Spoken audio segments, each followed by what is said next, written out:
Walking to his next class, Art couldn't shake off a tinge of frustration. His impatience during the demonstration against Professor Geist had been evident. He had wanted to overpower the professor as swiftly as possible. However, his reliance on only wind and earth attributes had hindered him from achieving the swift victory he had aimed for. His abundance of talents had potentially inflated his confidence more than it should have. The truth was, his journey towards mastering his strength in this world was far from complete. Despite having distinct advantages that could propel him to the zenith of power, he still had much room for growth. It was time to shift his focus from comparing himself to peers of his age and instead set his sights on broader horizons. He hoped that the advanced classes would offer insights into mana manipulation that he couldn't attain solely on his own. The anticipation for the next class, Basics of Artificing, had Art's curiosity piqued. He was certain that while there might be similarities with the technology of his previous world, the concept of artificing, manipulating and coding mana to imbue objects with specific functions, would be an entirely novel experience for him. Stepping into the classroom, he found the setup resembling a laboratory, filled with beakers, containers, assorted ores, and an array of intricate gadgets. As students filled the seats, reconnecting with friends and acquaintances, a girl of his age approached him and stood beside the vacant stool next to his. She seemed rather anxious, prompting Art to offer a friendly smile. "Is this seat taken? If it is, I can find another one." Her panicked demeanor was a bit puzzling, but he tried to put her at ease. "No, it's not taken." "Feel free to sit there if you'd like," Art replied, settling into his own seat. The girl sported a pair of thick, round glasses that magnified her eyes, emphasizing the freckles beneath them. Her curly hair, forcefully tied into a ponytail cascading down her back, seemed to have a life of its own. "Thank you," she murmured, her head bowed slightly. She mumbled something more, but her words remained elusive to Art's ears. "What was that?" He leaned in closer, intrigued to catch her words. "Emily, my name is Emily Watskin. Please be my friend. Pleased to meet you." Her eyes widened, clearly surprised by her own abrupt statement. Caught off guard for a moment, Art couldn't help but burst into laughter. There was something endearing about her that made him feel at ease almost instantly. "Of course. I'm Arthur Leywin," he introduced himself, extending his hand.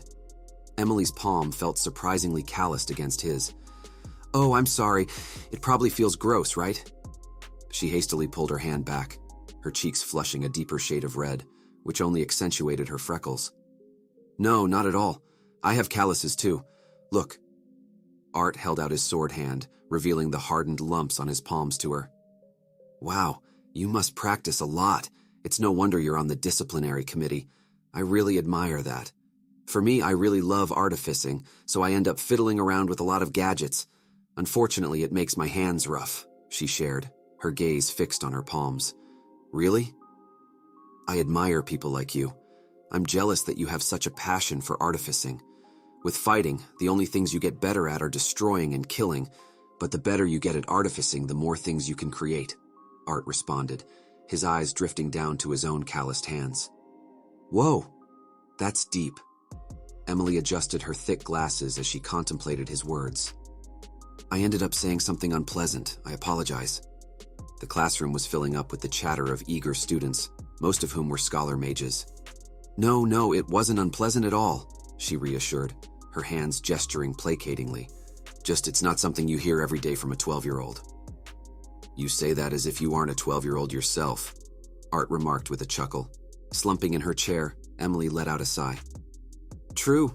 It's because I'm apparently a genius of some sort. I don't really get why people say that, but everyone treats me differently ever since I created the projection display artifact." Art leapt up from his stool in astonishment. "Wait, what? You're the one who invented the display used to show the king's and queen's announcement?" Well, only a part of it. I tinkered around with some things in my parents' lab and made the basic designs a couple years back." She twisted a strand of her curly hair around her finger. He sank back onto his seat, stunned. Holy crap. She'd built something like that before she was even 10. He let out a whistle. "Well, I must say it's an honor to be in the presence of a genius such as yourself." "Oh, please, don't you start too. Besides, you're quite famous yourself, you know." Her glasses reflected the classroom light as she grinned at him, giving her the appearance of an evil scientist. Really? I've tried very hard to lay low. I guess that didn't work. Art leaned his head on his hand. Well, joining the disciplinary committee as a first year sure didn't help, Emily commented. Art retorted, there are other first-year students on the committee as well. But not humans. You and Princess Kathleen are the only ones, and the princess has been hailed as a prodigy since she awakened. That leaves you, a mysterious human freshman who has no background, some weird fox-looking mana beast, and the ability to overwhelm and completely demolish a professor who's a veteran adventurer at the light yellow core stage. She leaned closer and closer to him as she spoke. What? How do you already know about what happened with Professor Geist? That literally happened 15 minutes ago. Q? Sylvie echoed, tilting her head at the word weird. Don't be so surprised. This is a magic academy after all. News travels fast and gossip travels even faster. I bet you half the people in this class already know what happened. She grinned and wagged her finger. Oh God, you know you're awfully talkative now compared to how you introduced yourself when you first came in, Art remarked, noticing the dramatic change in Emily's personality. I suck with strangers, okay? I don't usually get along with new people this easily. You're different though. I feel really comfortable with you. She glanced at him, still wearing that broad grin, and added, maybe it's because we're both freaks. Art rolled his eyes, but he couldn't deny the truth in her words. Her intelligence made him more comfortable around her than other kids his age. He was about to reply when the classroom door swung open, revealing a familiar face. Greetings, plebeians. Please feel honored to have me, Professor Gideon, as your teacher for this class. The eccentric scientist energetically made his way down to the podium, a pair of goggles bouncing up and down around his neck. He surveyed the classroom with a condescending eye, eventually fixing his gaze on Emily and Art. Ah, well, if it isn't Arthur.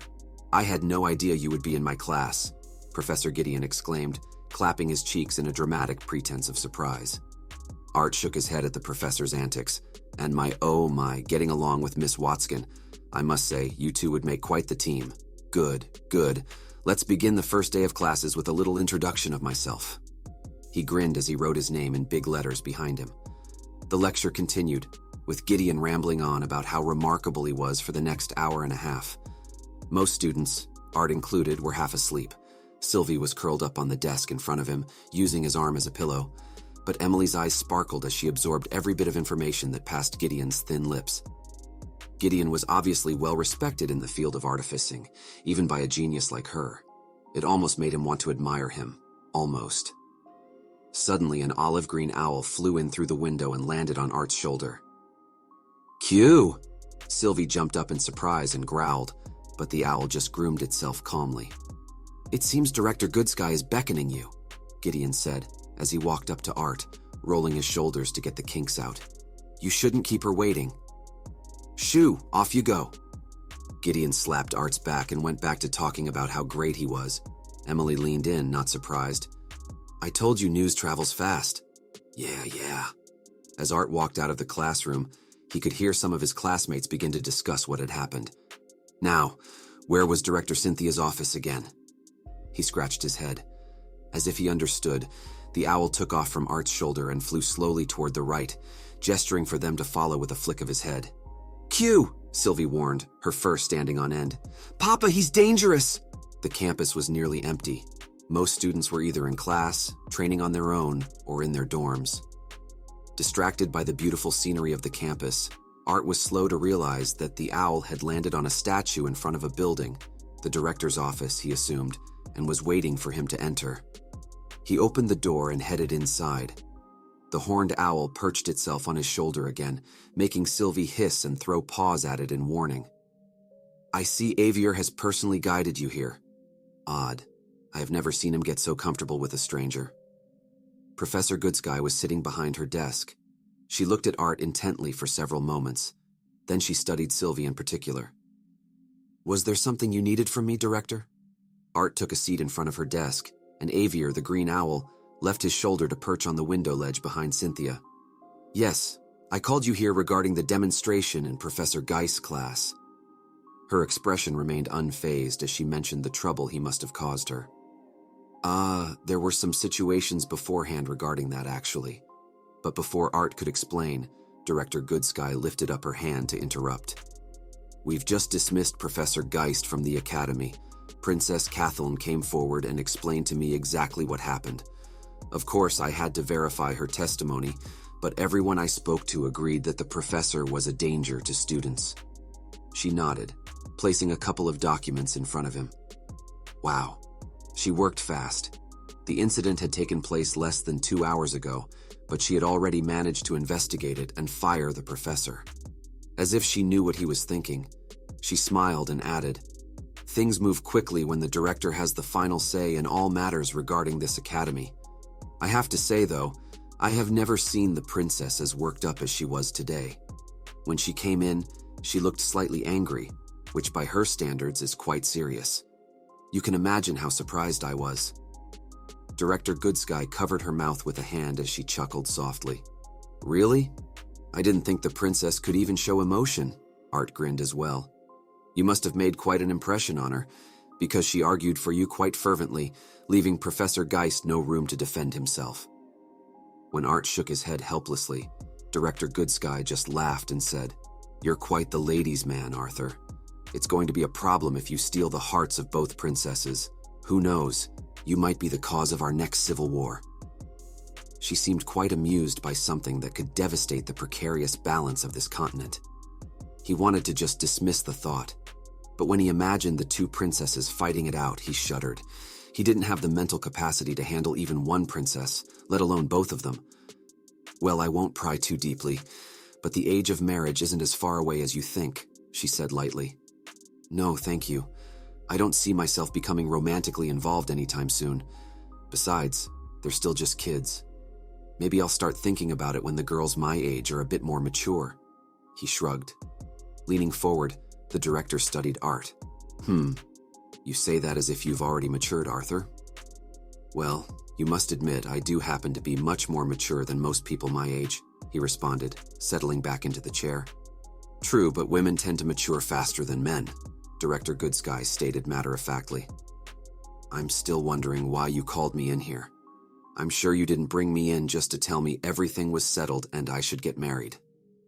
Sylvie hopped off his head and approached Avier, who was grooming himself in the window. "Arthur, I feel like you're beginning to see me as someone who always has an ulterior motive at hand." She gave him a mock-offended look. "Well, I do, because we're awfully similar in that way, Director," Art said with a smile. "Dear me, if that is the case, then I believe I've made the right decision," she responded. "What do you mean?" "Arthur, I'd like you to act as a visiting professor for your practical mana manipulation class." She pushed a document toward him, studying him carefully. "At least until we can find another instructor to fill the position." His eyes widened. "You're not serious, right?" "Oh, I'm quite serious, Arthur," she said, her expression unfaltering. "Is that even allowed? I'm a student, not even finished with my first day of school. My first school. Can I be a student and a professor at the same time? What about my other classes?" He began shooting out arguments as to why this wouldn't work. "Please, no need to get so worked up. It's quite simple, actually. Is it allowed?" "Yes, as long as I say it is. Although this specific situation has never occurred, there have been cases of highly qualified upperclassmen teaching basic courses. As for your other classes, your schedule wouldn't really change. You would just be teaching that one class for that period." She gave him a businesslike smile. He began thinking. Director Goodsky wasn't doing this for her benefit. She would be sure to get a lot of complaints from noble parents protesting the fact that a first year was teaching a class. He, on the other hand, would have a bit more work, assuming he actually prepared lessons instead of just winging it. But at least he wouldn't have homework. "I don't understand why you're doing this, Director." "Well, a spot just opened up and you were the one who defeated the previous professor. Isn't that enough of a qualification?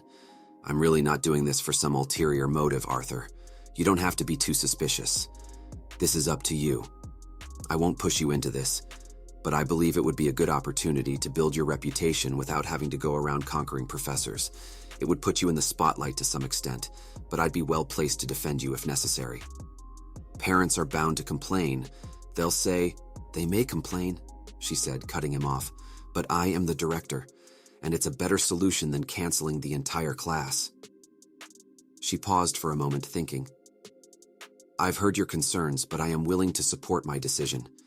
You are unnaturally talented, and it has already been mentioned that you are unusually mature for your age. I'm confident you'll be an excellent teacher. Perhaps there may even be room for you to take on more teaching opportunities in the future, should you find it to your liking. It would be a better use of your time than sitting through classes you're clearly overqualified for, wouldn't it? Good Sky stood and laid a gentle hand on his shoulder. The choice is yours. Art sat there, staring off blankly into the distance and pondering what the director had said. As she'd mentioned, there was no real benefit for her to hire him as a professor, which was why he found it so suspicious. It was deeply ingrained in him to be wary of other people's motivations, no matter who they were. As a figure of authority and power, he had naturally learned to be suspicious of everyone around him, and he couldn't fathom why she'd asked him to do this.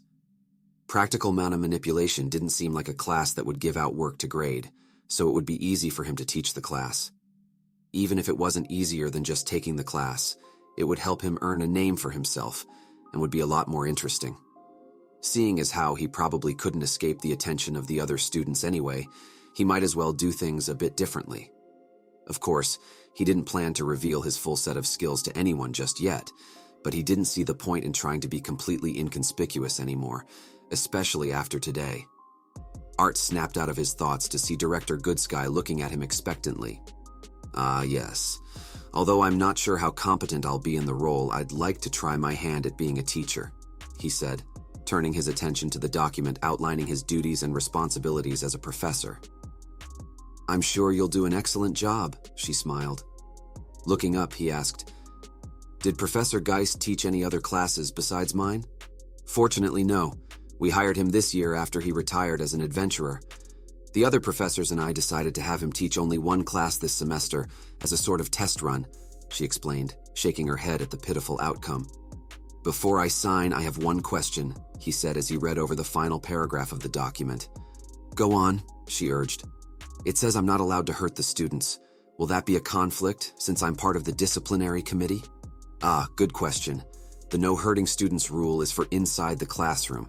Any incident is always investigated, and force is permitted as long as your actions are taken for the safety of other students, such as using an appropriate degree of force to quell a fight or restrain a student who's out of control. As for outside of class, in the course of your disciplinary committee duties, I'll trust your judgment on that. He nodded and signed the document. I expect great things from you, Arthur, and I'm sure I'm not the only one, she said, giving him a gentle pat on the shoulder before ushering him out to go eat lunch. Cynthia Goodsky pondered, her thoughts centering around the enigmatic boy who consistently kept her on her toes. What is it about that boy that always keeps me on my toes? She mused. Negotiating with him is more nerve-wracking than dealing with the royal families. What's your take on him, Avier? Her bond, Avier, landed gently on her outstretched arm, his intelligent eyes considering his response. He is different, Avier's words resonated, albeit oddly coming from his beak. Do not view Arthur Leywin as a child. Whether it is mental acuity or emotional maturity, there is much more to him than the eye can see. What makes you so certain? Cynthia leaned back in her seat, curiosity etched across her features. His bond, Avier replied confidently, a calm authority in his tone. That white fox's true form should be that of a dragon. Cynthia bolted upright from her seat, disbelief and amazement mingling in her expression. What? How is that possible? How do you know? We are of the same lineage, Avier explained, his focus momentarily shifting to grooming himself. I may be of a lesser species, but wyverns are still the descendants of dragons. Are you suggesting that his bond is more powerful than you? Cynthia's astonishment was palpable. No, Avier clarified, his manner matter-of-fact. That child has yet to mature. She couldn't have hatched more than a few years ago. However, I suspect that when she does develop, my strength will not even be comparable to hers. Cynthia found it difficult to fathom anyone possessing greater strength than Avier. Her bond had chosen her, intrigued by her presence when she had stumbled upon him deep within the beast glades. Avier was independent by nature, and she had always been cautious not to treat him as a mere pet. The revelation that Arthur's bond was, in fact, a dragon stirred a multitude of thoughts within her. It left her contemplating the true nature of the boy, especially considering the apparent subservience of the majestic creature to him. "Do not make him your enemy, Cynthia," Avier's words echoed in her mind. His departure after issuing this warning felt like a gentle breeze. If treated with trust and respect, he will become the greatest ally, but if betrayed, he may be the cause of this continent's demise. With Avier's cautionary message still lingering, Cynthia leaned forward in her seat. She rubbed her temples, attempting to ease the throbbing ache that had formed as she recollected the events of the past few hours. Not long after Arthur's confrontation with Professor Geist, a mere span of 10 minutes had passed when the door to Cynthia Goodsky's office forcefully swung open, and the professor strode in with evident fury. "Director Goodsky, I demand that you remove the student Arthur Leywin from my class immediately." Cynthia, taken aback by the abrupt intrusion, sought to understand the situation. "Professor Geist, you look quite shaken. What seems to be the matter?" With desperation and anger evident on his broad face, Professor Geist exclaimed, "The boy shows no respect for me. Please, disregard any rumors that may surface. I am being unjustly targeted." Amid the tense exchange, a pair of brisk knocks resonated from the door behind him. Cynthia's voice carried a more composed tone as she granted permission to enter. "Please come in."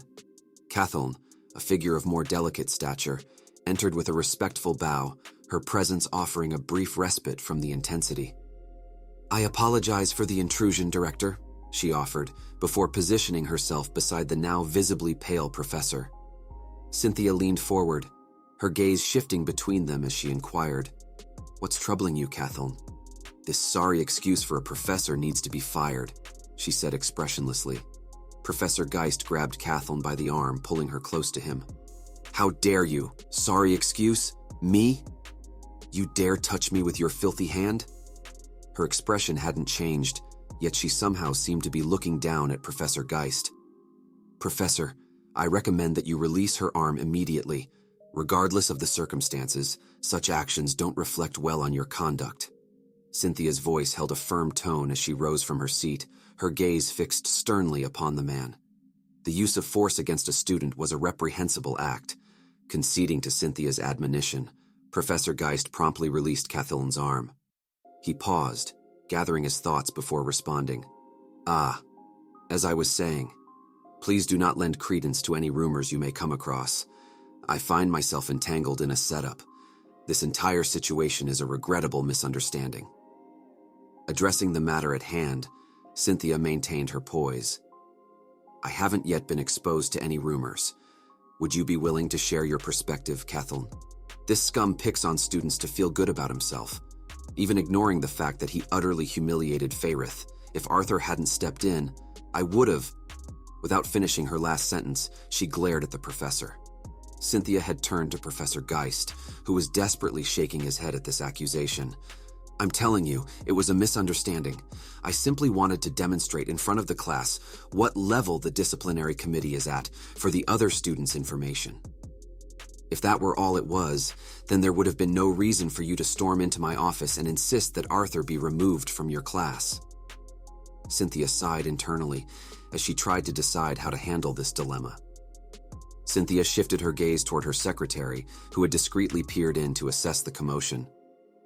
"Tricia, kindly conduct interviews with the students from Professor Geist's class. Gather their accounts of this incident," she instructed. Tricia bowed in acknowledgement before swiftly departing, leaving Cynthia to refocus on the two individuals standing before her desk. "Please allow the process to unfold with patience. Rest assured, I will strive for impartiality," Cynthia addressed them, her tone even and resolute. Just as she was about to conclude the conversation, Princess Catheln interjected. "I am confident in your commitment to fairness. However, do recognize that were it not for Art's intervention, you would not be dealing with an ethics inquiry but rather a case of student injury. My injury, to be exact. Good day, Director." With those words, the princess turned and exited the office, paying no heed to Professor Geist's stunned countenance. Upon reviewing the students' testimonies, it became apparent that Art had overwhelmingly outmatched Professor Geist. While the professor's demeanor had never particularly resonated with Cynthia, his proficiency had seemed sufficient for instructing a basic mana manipulation class. Despite his designation as a light yellow core augmenter, and a competent one at that, he had suffered a resounding defeat at the hands of a mere 12-year-old. Frustration bubbled up within Cynthia, exacerbated by the realization that she had neglected to assess the boy's core level during his visit. A 12-year-old, bonded with a dragon, had vanquished a seasoned adventurer, relying solely on his less practiced wind and earth attributes he himself had acknowledged as his weakest. What remained beneath the surface of this seemingly extraordinary boy? Could she coax the truth from him if she inquired? The question swirled in her mind, compelling her to seek answers. "Art, over here!" Elijah's enthusiastic voice rang across the dining hall, and Art spotted him waving at him from a nearby table. He was sitting next to a girl. As Art approached, Elijah stood up. "Charlotte, this is my best friend and roommate, Arthur Leywin. Art, this is Charlotte." They exchanged handshakes, and Charlotte offered, "Hi, Art. I've heard a lot about you." She accompanied her greeting with a coquettish smile, twirling a strand of her hair. "It's a pleasure," Art responded in a straightforward manner, then shifted attention to Elijah. "How were your classes?" They reached down to feed a piece of broccoli to Sylvie. "Q!" Sylvie protested with her distinct vocalization. "Ah, your little mana beast is so cute. Do you mind if I pet it?" Charlotte leaned in quite close, almost encroaching on Art's personal space as she reached towards Sylvie. Art intervened before she could touch her, grasping Charlotte's wrist gently. "Sorry, she doesn't like strangers touching her." Art maintained a firm gaze, and Charlotte's cheeks flushed with embarrassment. "Oh, I'm sorry."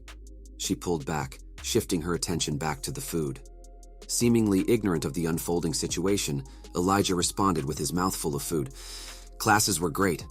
I especially like my basic chaincasting class and mana utilization class. Though, for mana utilization, I feel like the professor's going over the exact same thing Art told me to do. Charlotte's in my chaincasting class. She's really good." Charlotte chuckled and feigned bashfulness, her face reddening slightly as she fidgeted in her seat. "Please, you're making me blush." Elijah continued his chatter, undeterred. "So how were your classes? I heard you already beat up a professor. What happened to keeping it cool, man?" he accused in a playful tone, gesturing with his fork in Art's direction. "Yeah, about that. Turns out I ended up becoming the professor for that class," Art responded calmly, nonchalantly consuming a piece of meat as Sylvie made her move to snatch it from his plate. Elijah's eyes widened in disbelief, causing him to sputter and inadvertently send a spray of chewed food our way. Art leaned back instinctively to avoid the splatter, while Charlotte let out a surprised scream as she bore the brunt of the unexpected shower of food particles. "Elijah, that's gross," Art remarked, using a napkin to wipe his face, although he hadn't managed to catch all the stray food particles that had come his way. Sorry, what, you're going to be a professor?" Elijah wiped his mouth before attempting to help Charlotte clean up, only to be gently rebuffed. Art nodded with a self-assured grin. "Yeah, turns out I ended up stepping in for the professor who was supposed to teach the class. So from now on, you may address me as Professor Leywin." Elijah's retort was quick and sardonic. "Professor, my ass. But maybe I should skip my class sometime and sit in on yours. It'd be a real show." As the conversation continued, Art grew increasingly vexed by Charlotte's persistent attempts at flirting and Elijah's obliviousness to the whole situation. "Oh, by the way, Charlotte and I were planning to head to Downtown Academy for some shopping. Want to come along?" Elijah posed the question casually. One section of the academy featured upscale restaurants, cafes, and shopping stalls where the affluent nobles could indulge themselves, a testament to the sprawling expanse of the campus. Charlotte seized the opportunity to chime in. "Yes, Art, you should definitely join us," she said, leaning in once more in a flirtatious manner. Art reminded his friend, "I've got 3 more classes lined up after lunch. I'll be attending the upper division courses." Elijah simply shrugged at the revelation. "Oh, right, I forgot. No biggie. Looks like it'll be just you and me, Charlotte."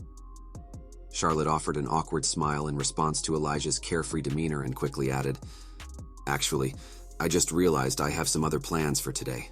I'm so sorry, but we should definitely plan something for all 3 of us in the future. Gotta go now. Catch you later, Art." And just like that, she departed, leaving Elijah and Art alone at their table. "I guess whatever she's got going on must be pretty important," Elijah mused with a tinge of disappointment. Oh, Elijah. Drawing closer, He turned to Art with a serious expression. So, what did you think of Charlotte? She's pretty cool, right? You think I stand a chance with her? Art chuckled and offered his assessment. I think you could aim higher, buddy. With a pat on Elijah's back, he made his opinion clear. After their meal, Elijah's plans having evaporated, he opted for a trip to the library. Having seen him off, Art directed his steps towards his first upper division class of the day. Team Fighting Mechanics 1.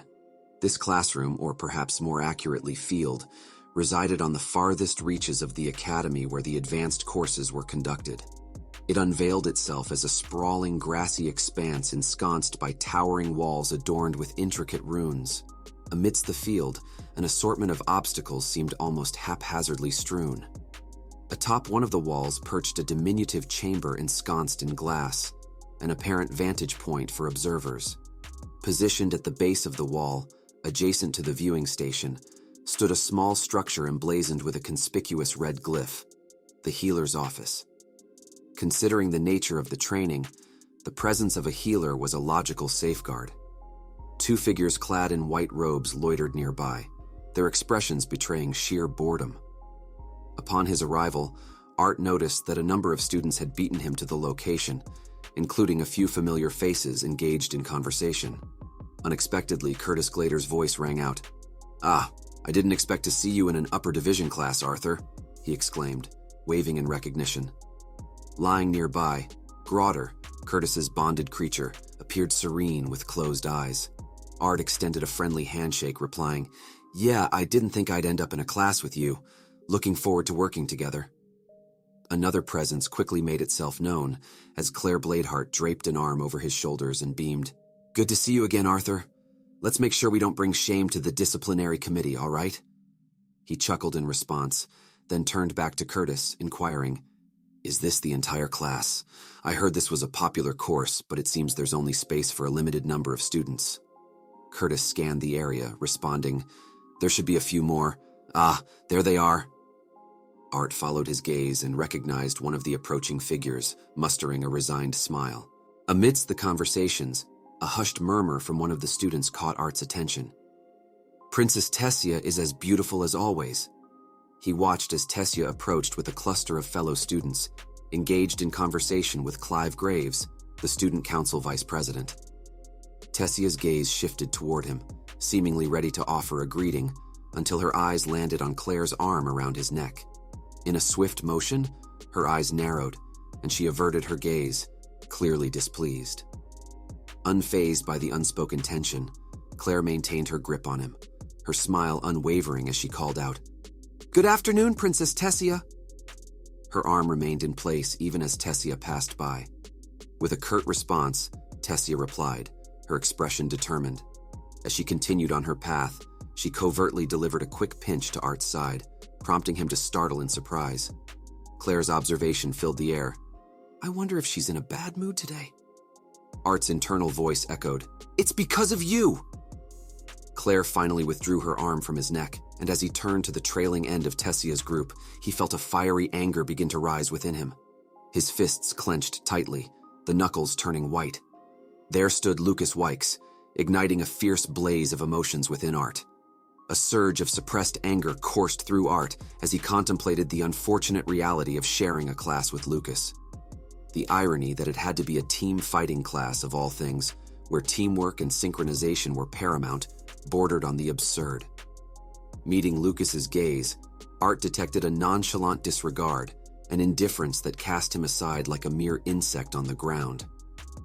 Amidst the students' disoriented glances in search of the source, a resounding voice echoed across the field, commanding their attention. While his peers turned their heads, Art's focus remained steadfast, directed upwards to the colossal hawk-like mana beast that dominated the sky. The majestic creature, spanning a remarkable 4 yards in length with wings that stretched well over 8 yards, gradually descended. Perched upon its back was a powerful-looking woman, her physique well-defined, and a massive sword strapped to her back. The instructor introduced herself with an authoritative flair, her voice resonating. "Welcome! My name is Professor Glory, and I will be your instructor. This Flarehawk is Torch, my esteemed bond." Seeking to assess the instructor's mana core level, Art's concentration triggered a sudden and intense pain within his head. Almost as if in response, Professor Glory pivoted her gaze toward him. Undeterred, she bestowed a confident smile before gracefully disembarking from her avian steed. Her scrutiny encompassed the entire student assembly, occasionally focusing more intently on specific individuals. Gradually, her path led her closer to Art. The potency of Professor Glory's defenses surrounding her mana core was not an uncommon phenomenon, particularly among mages of higher levels. Concealing one's elemental attribute, however, proved to be an intricate feat.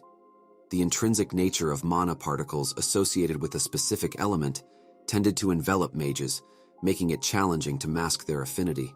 Most mages opted not to mask their elemental attributes, which made Professor Glory's robust defenses and concealed element all the more remarkable.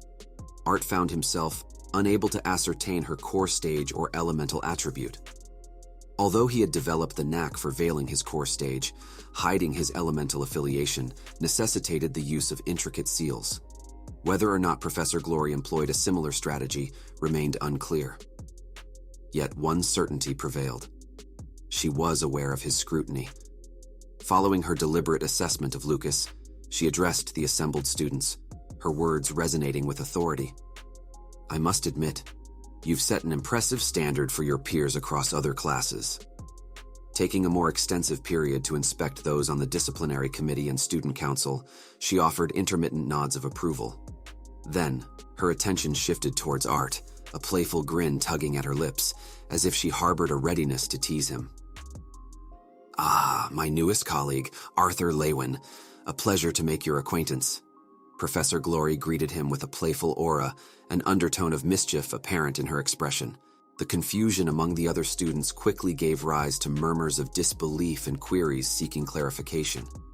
An upperclassman, raising his hand in inquiry, voiced the collective uncertainty, prompting Professor Glory to respond. Addressing the growing speculation, she confirmed, "Indeed, for those who might have missed it during this morning's commencement, Arthur here is a freshman member of the disciplinary committee. Quite the prodigious talent, if I may say so. And yes, he's also assumed the role of the newly appointed professor for the practical mana manipulation class, a course you all experienced during your earlier years." As her firm pat landed on Art's back, the reactions of astonishment from the students surged forth. "What? Professor Glory, this can't be serious. If that young fellow is a professor, I must be the king. How has our esteemed academy stooped to such levels, enlisting a mere freshman as a professor? Unbelievable. How can they allow a first year to take on a professor's mantle, when even the cream of the upperclassmen seldom receive such an honor?" Amidst the chorus of disapproval and incredulity, Art attempted to distance himself from the cacophony, stifling a sigh as he had anticipated this very turmoil upon the inevitable revelation, especially among the more senior students. Sylvie's fur bristled as she issued a growling admonition toward the group of students, asserting, "Papa is stronger than all of you combined." By this point, Sylvie had become a familiar sight around the academy, having been spotted during her passage through the campus, or even at the morning's inauguration event. Thus, the presence of the diminutive mana beast atop Art's head didn't ruffle many feathers. Suppressing a smile at the mental image of Sylvie in her formidable true form, capable of swallowing them whole, Art continued to listen to the ongoing discourse. "Let's not rush into complaints without a bit more faith in the director's discernment," Professor Glory interjected, striving to bring some balance to the discussion. "Arthur has, to some extent, validated himself through his victory over the previous instructor of this very class." A dissatisfied voice retorted, "But, Professor Glory, the professors for the underclassmen aren't all that impressive. I'm willing to bet most upperclassmen could outperform them." The sentiment was swiftly seconded by others, igniting another round of complaints that began to bore Art, who felt a slight drowsiness set in, likely the after effect of the hearty lunch. "To be frank, I'm rather eager to test the veracity of your strength, lad," one particularly eager student chimed in, the anticipation evident in his voice. "However, Director Goodsky has been quite clear that such endeavors are off limits. It appears that your classmates will have the pleasure of assessing your capabilities in my stead," Professor Glory concluded, hands planted on her hips as she exuded a mischievous grin. The blaze of sudden determination flickered in the eyes of several students, their expressions so transparent that the thoughts they harbored seemed almost legible. I'm going to make him pay. Who does this upstart think he is? Murder, murder, murder, murder. It's infuriating. Why is he stealing all the limelight? He deserves retribution. Amid this brewing hostility, Art shifted his gaze toward Tess, who sported an expression of mild astonishment. A subtle curve appeared on her lips, but she hurriedly averted her eyes upon realizing he was observing her, her ears taking on a rosy hue. Sighing inwardly, he mused, "It wouldn't be strange for you to strike up a conversation with me." In contrast, Clive's countenance twisted into a scowl of disdain, while Lucas's raised brow portrayed a renewed curiosity, as though Art had transcended from an insect to a mammal in his consideration. Director Goodsky recommended I take it easy on my upper division classes as I acclimate to the school environment. It is, after all, my first day. Art tried to diffuse the mounting tension, searching for an exit strategy. Engaging in combat with a band of adolescents wouldn't end favorably. Oh, come on now. Where's the fun in that? To earn our proper respect, you've got to demonstrate your skill first, right, class? Her voice boomed, and a chorus of agreement followed. Was this some kind of military drill? Why did I always find myself having to prove my worth in every situation that cropped up? What do you propose, Professor Glory? Art questioned with a weary exhale. There was no avoiding this, and arguing with people who had no intention of listening to reason was a waste of time. Have no fear. I'm a woman of fairness and justice, she chimed sweetly. Fairness and justice, my ass. It was as if she could read his thoughts. She ensnared him in a strong arm, squeezing his neck with her sinewy muscles. We're kicking off this semester with a little game. Aren't I just the nicest? Her face seemed more thrilled than anyone else's about the idea. She went on, Now then, what sort of game shall it be? A simulated team battle? A skirmish? Curtis eagerly raised his hand. How about we have the 3 disciplinary committee officers on the same team, Professor? It would be a great opportunity for us to improve our teamwork as well. Claire gave a nod of agreement beside him. Not a bad suggestion, she mused, stroking her chin thoughtfully. But Professor, Curtis and Claire have had more training than the rest of us. It wouldn't be fair to have them both on the same team as him, a tall, black-haired teenager pointed out. True enough. I've got it. Let's make the DC team designate Art as their king, and the team will suffer an immediate loss if he's taken out of action.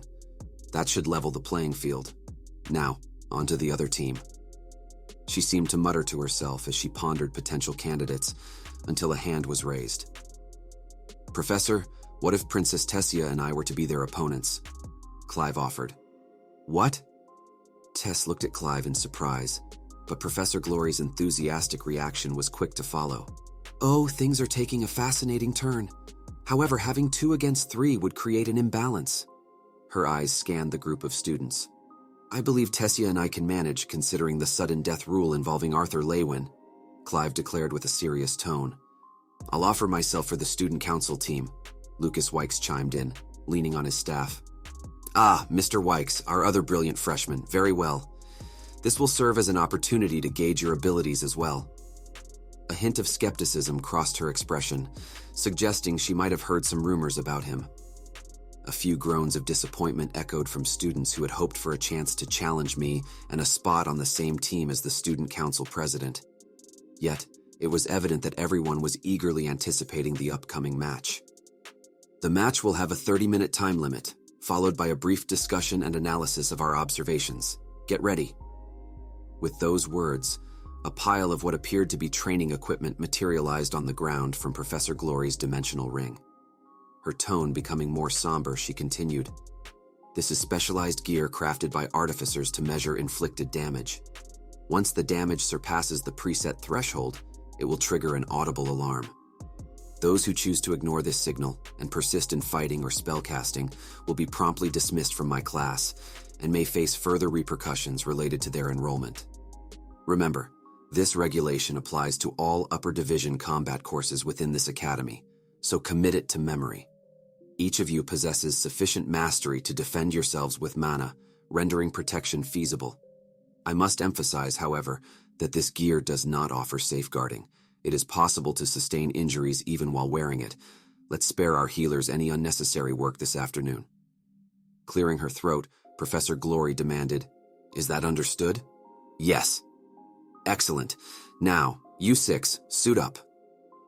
Returning to her bond, Professor Glory concluded the announcement, and the remaining students made their way towards the observation platform.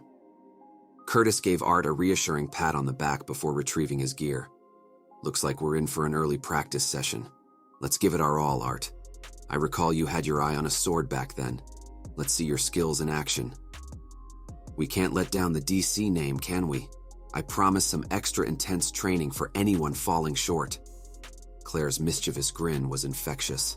Clive and Lucas paid me no mind as they prepared their equipment. The gear comprised of a snug jacket and an array of straps that wound around the arms and legs. Struggling with the arm wraps, Art received some unexpected assistance as Tess silently approached and began fastening the straps around his right arm. "Is it appropriate for Princess Tessia to be helping me like this?" Art quipped with a playful grin as Tess assisted him. She shot him an irked look, pulling the straps taut and drawing his arm closer to her. "Cut the act, Mr. Genius. You don't need to be so formal. They can't hear us from that far away anyway." A sharp tug on another strap accompanied her words. "I can't stand having to pretend I don't know you. You realize they'll figure it out eventually. Why put so much effort into hiding it?" Art shrugged. "You mean you're not bothered? Grandma Cynthia made it sound like you wanted to keep things low-key, so I thought—" Tess's expression faltered as her words trailed off. "Well, I haven't been very successful at that, have I?" Art chuckled, leaving Tess even more puzzled. "It's fine. There are just a few things I'm keen on keeping under wraps. As long as those remain secret, the rest isn't that crucial. Speaking of which, do you notice anything?" Art puffed out his chest, inviting Tess to observe. "I'm not sure what— I can't sense your what— oomph!" Swiftly, he covered her mouth, leaning in to whisper, "Exactly that, and Sylvie's true nature too.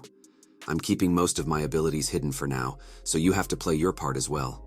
Maybe it's wise to keep my visit to your kingdom a secret, but you don't need to avoid me, Tess." With a release, he stepped back.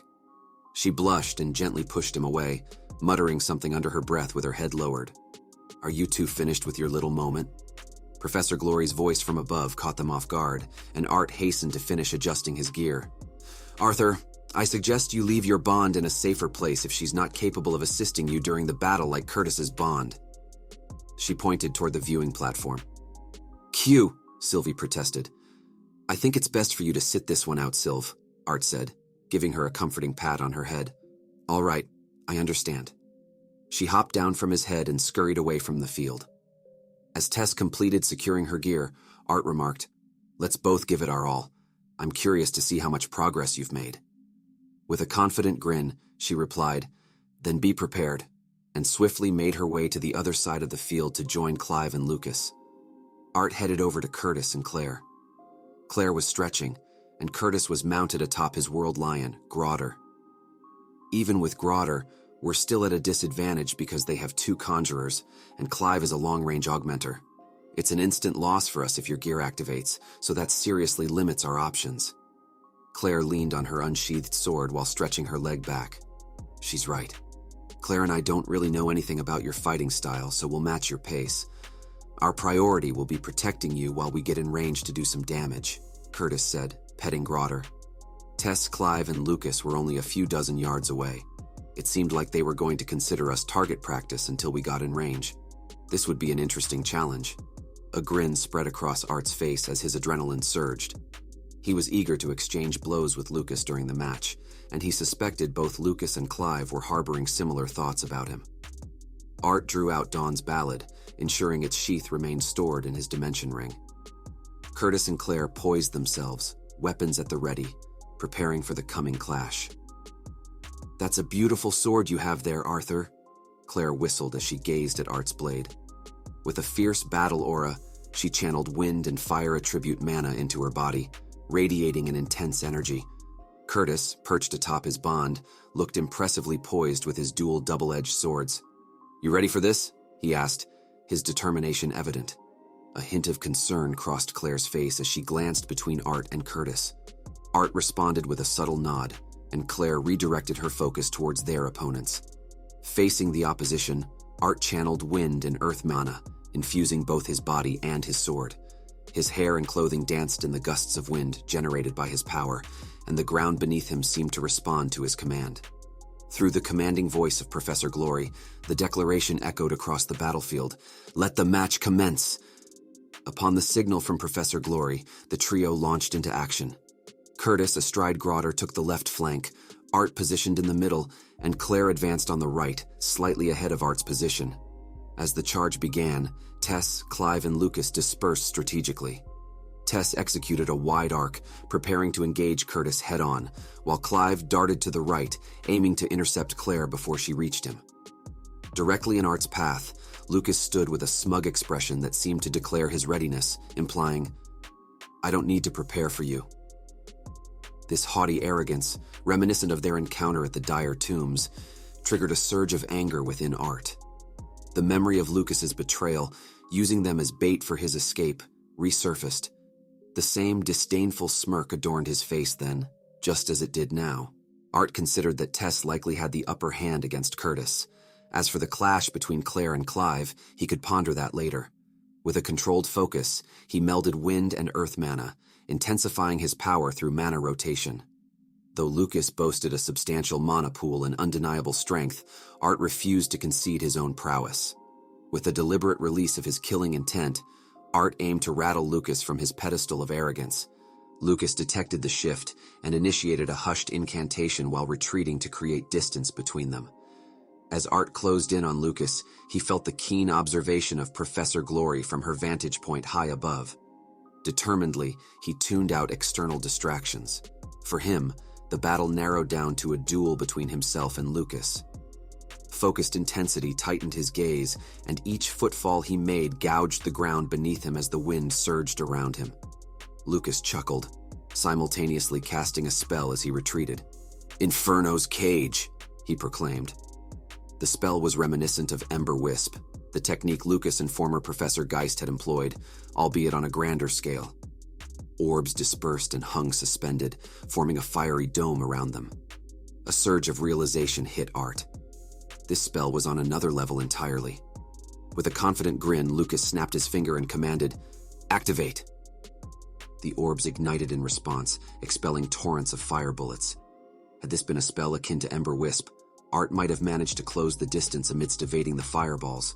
However, the situation had escalated to madness. Countless fire blasts homed in on his position, firing relentlessly from every direction.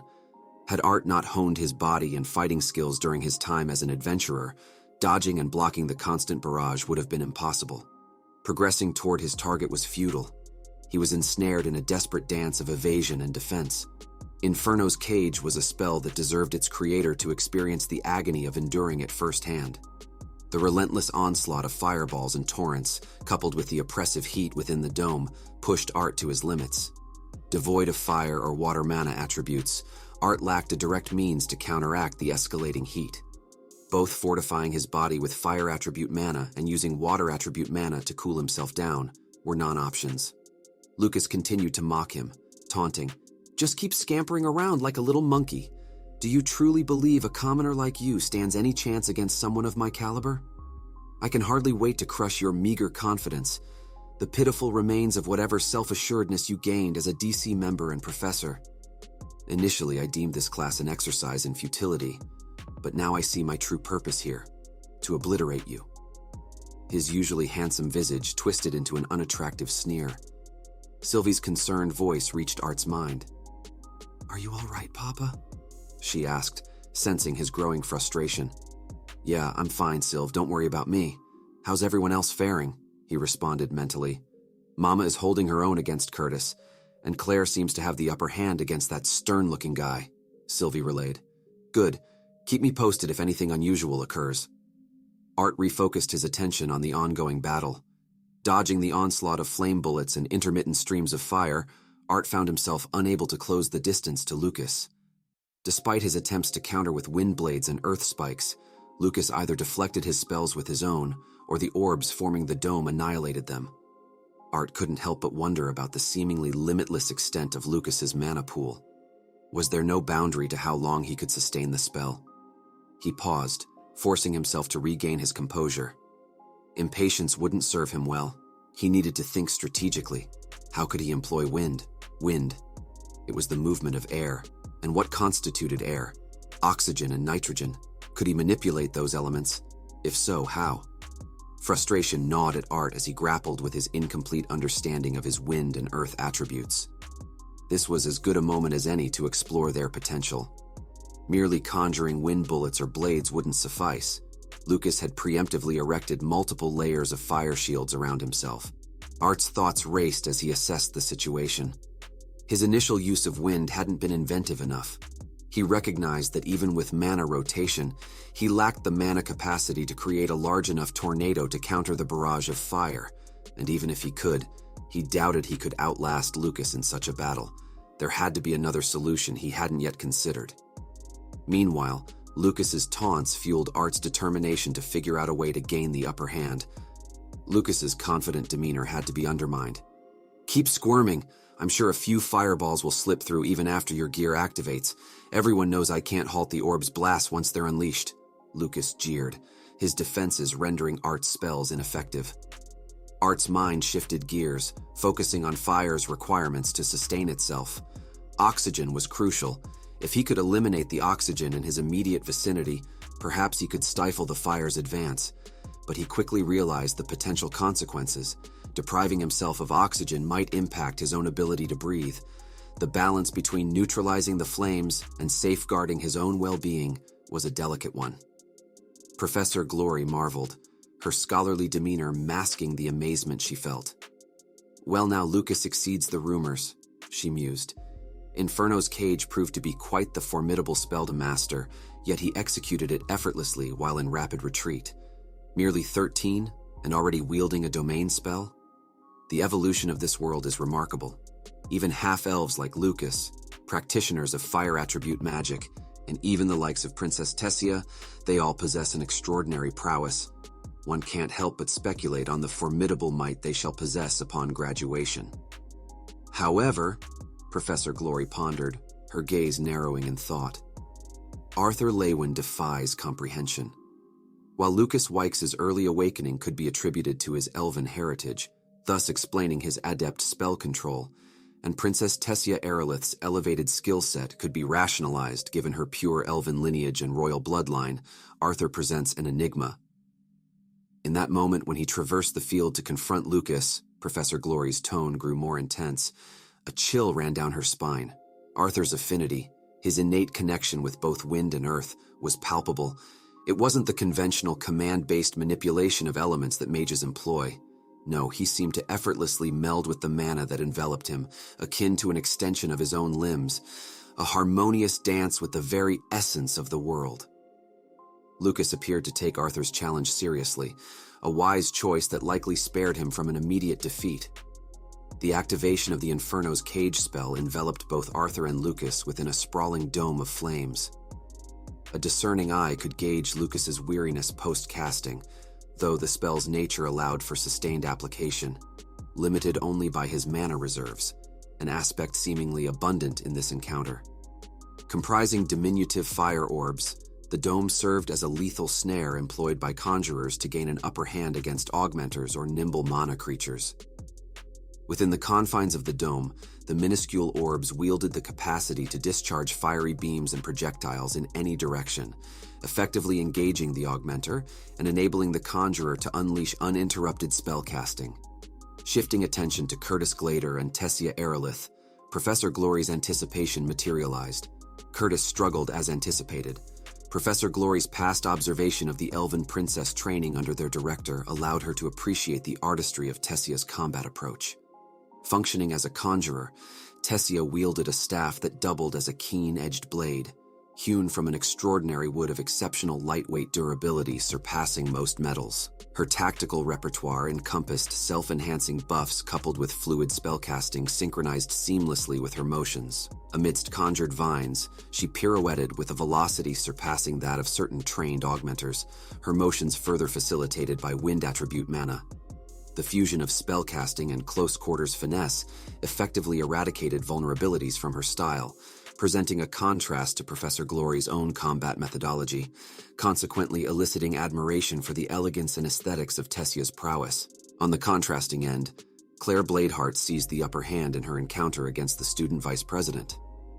Clive stood as a rare practitioner of long-range augmentation, his proficiency demonstrated through a compact bow that discharged arrows at an almost implausible velocity. While Clive inherently held an advantageous position against the majority of augmenters due to his long-range finesse, Claire emerged as a formidable contender. Her combat approach mirrored that of her uncle, the renowned Caspian, wielding a rapier and invoking a dual fusion of elements. Flames and gales responded to her command, materializing into spear-like entities. While yet to ascend to her uncle's pinnacle, Claire's unwavering dedication to refinement nurtured the conviction that she could surpass his legacy.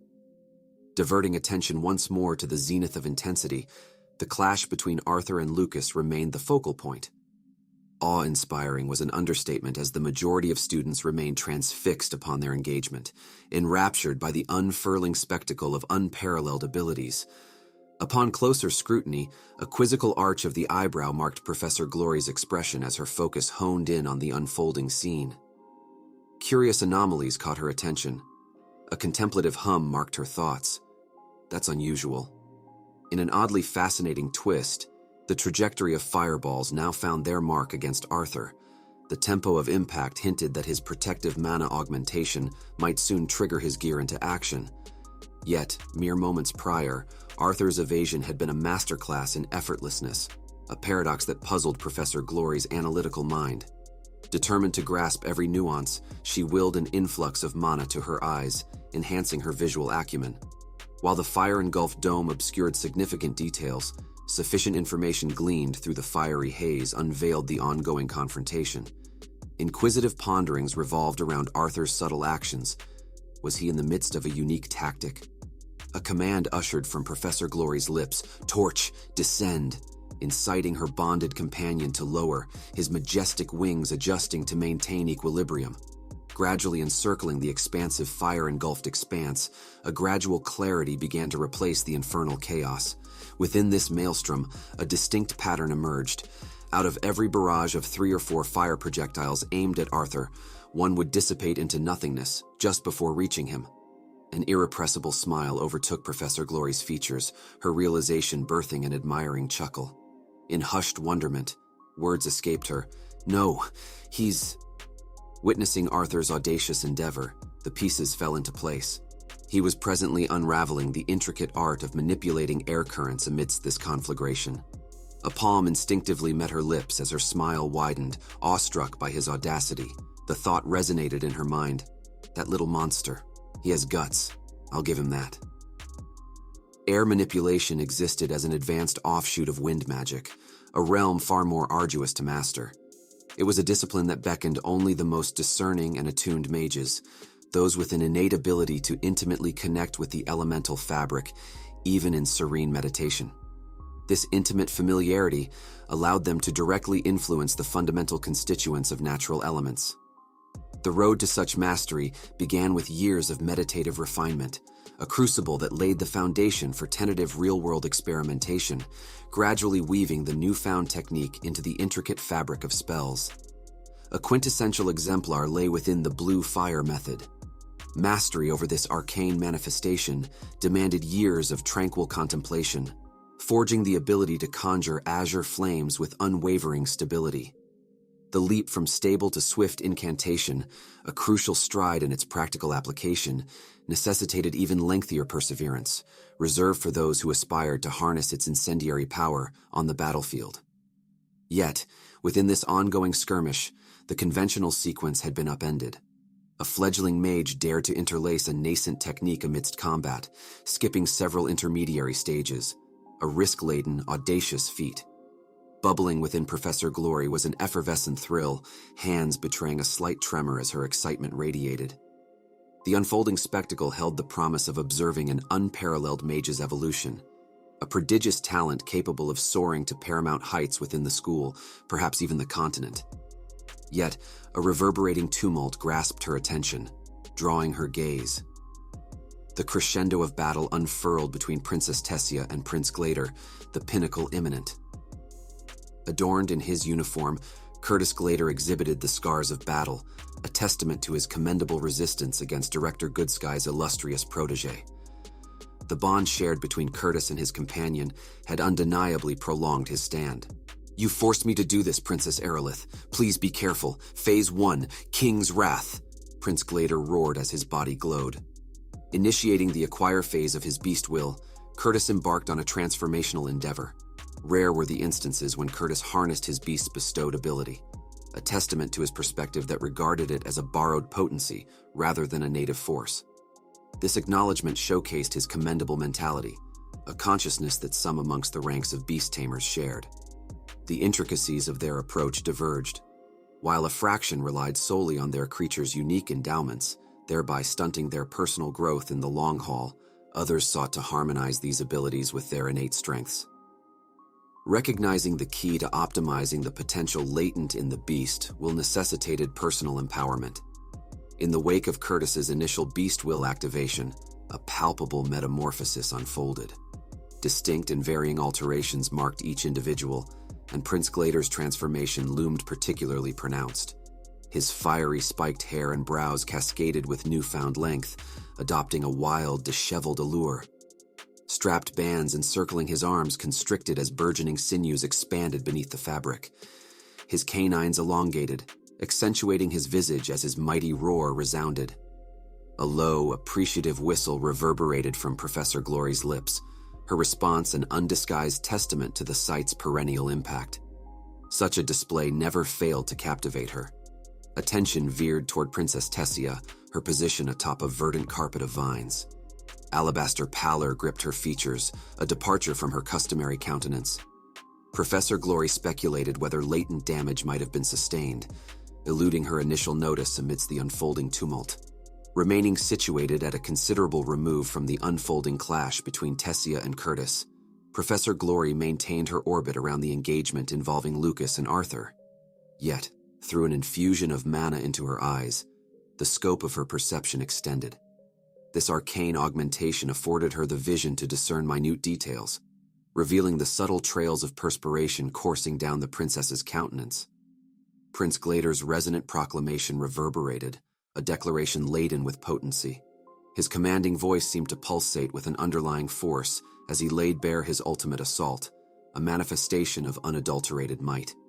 The atmosphere was pregnant with anticipation as he framed his declaration, a potent prelude to his impending move. The invocation of World Howl saw mana materializing before Prince Glader's mouth, an evocation that summoned an elemental prowess harnessed within World Lions. This maneuver, a final recourse, bestowed the might to rend even the most formidable adversaries asunder. An amalgamation of compacted earth attribute mana formed a concentrated beam, a destructive force capable of eviscerating any obstruction obstructing its path. With a mounting concern, Professor Glory directed her focus back to Tessia, observing the princess in her dire moment. Tessia's lips moved, enacting a muted incantation, a reaction veiled with palpable tension, and then the inexplicable transpired. God damn it! Art was frustrated as hell. He could only grimace and try harder as he struggled to manipulate the air molecules surrounding him.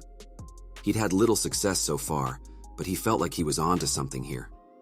Noticing this, Lucas clicked his tongue and started chanting spells again. "Flame Guardians!" Lucas shouted. Art allowed himself a small grin as he realized Lucas was reaching his limit. Then again, so was he. Or to be more precise, so was his combat equipment. He wasn't sure when this thing would start screaming its alarm, so he had to finish this fast. But as the flame soldiers gained on him, Sylvie's worried voice shouted in his head, "Papa, something's wrong with Mama. I'm going to help her." "Damn it. No. You can't do anything while you're in that form," Art shouted back in his head. He could sense Sylvie's desperation, making him all the more anxious. "No!" The shout came from above. It was Professor Glory. Art took a quick glance up and saw that she was racing at full speed over to Tess and Curtis. "Papa, she's not going to make it in time," Sylvie sent back, sounding even more worried than before. Damn it. Art's knees almost gave out, and the colors of the world around him inverted as he activated the first phase of Sylvia's beast will.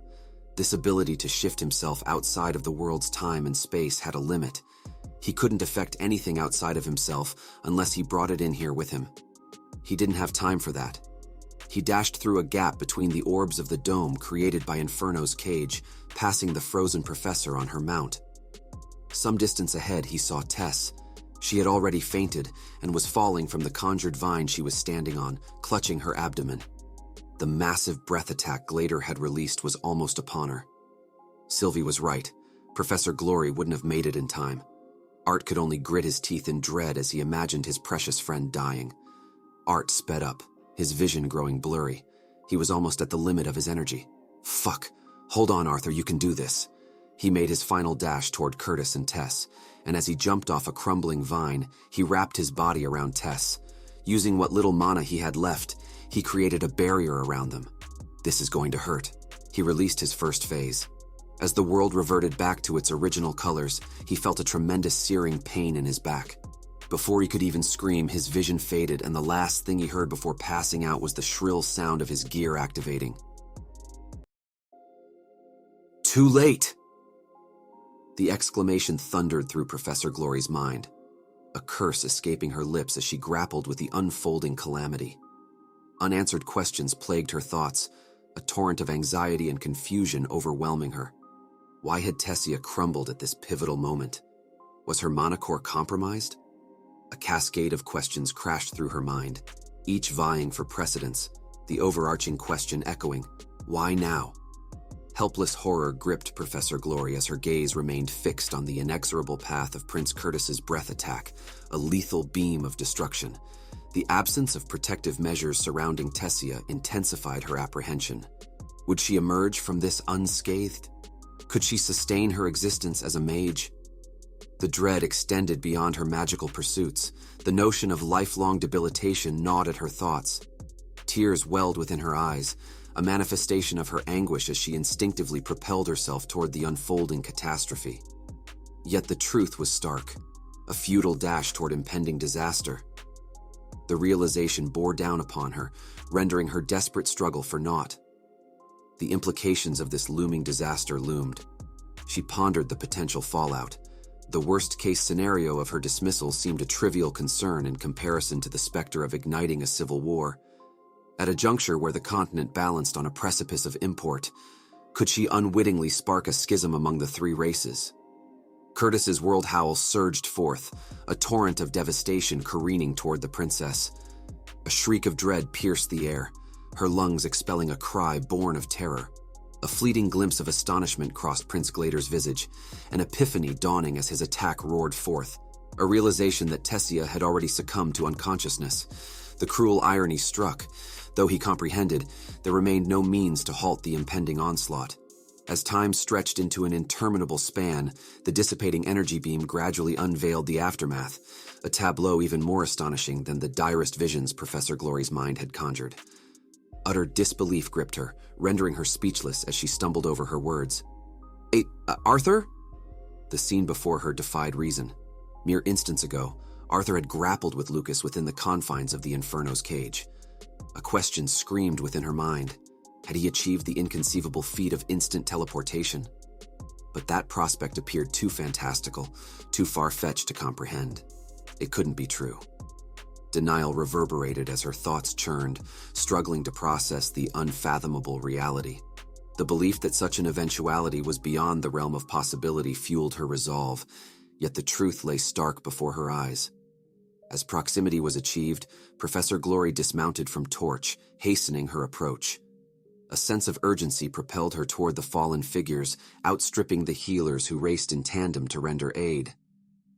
Arthur's condition painted a grim portrait. Tattered remnants of clothing bore testament to the intensity of the clash, swaths of uniform having yielded to the confrontation's brutality. An anomalous bandage adorned his left arm, contrasting the devastation that rippled across his form. Blood marred his visage, and deep, jagged wounds scored his flank, laying bare a glimpse of rib bone. His very being enfolded Princess Tessia's frame, the sight offering a testament to his act of protection, a last-ditch effort executed with the lion's share of his mana. This selfless sacrifice bore fruit. Tessia emerged largely unscathed, her vulnerability shielded by Arthur's dwindling wellspring of magical energy.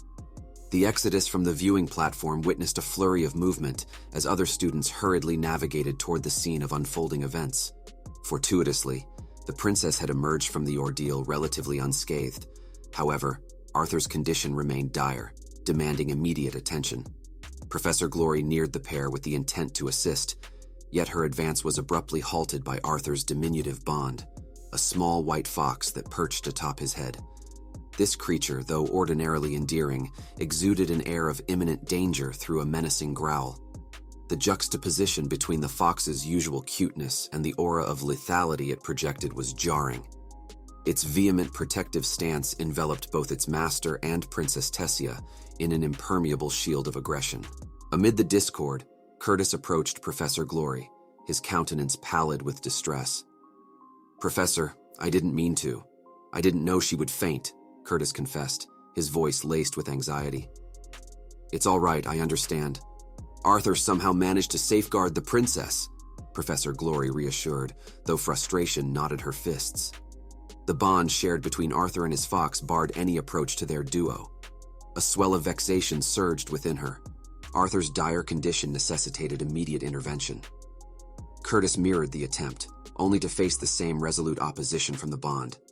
Every endeavor to bridge the distance between them and the injured pair was met with aggression. "Someone get Director Goodsky!"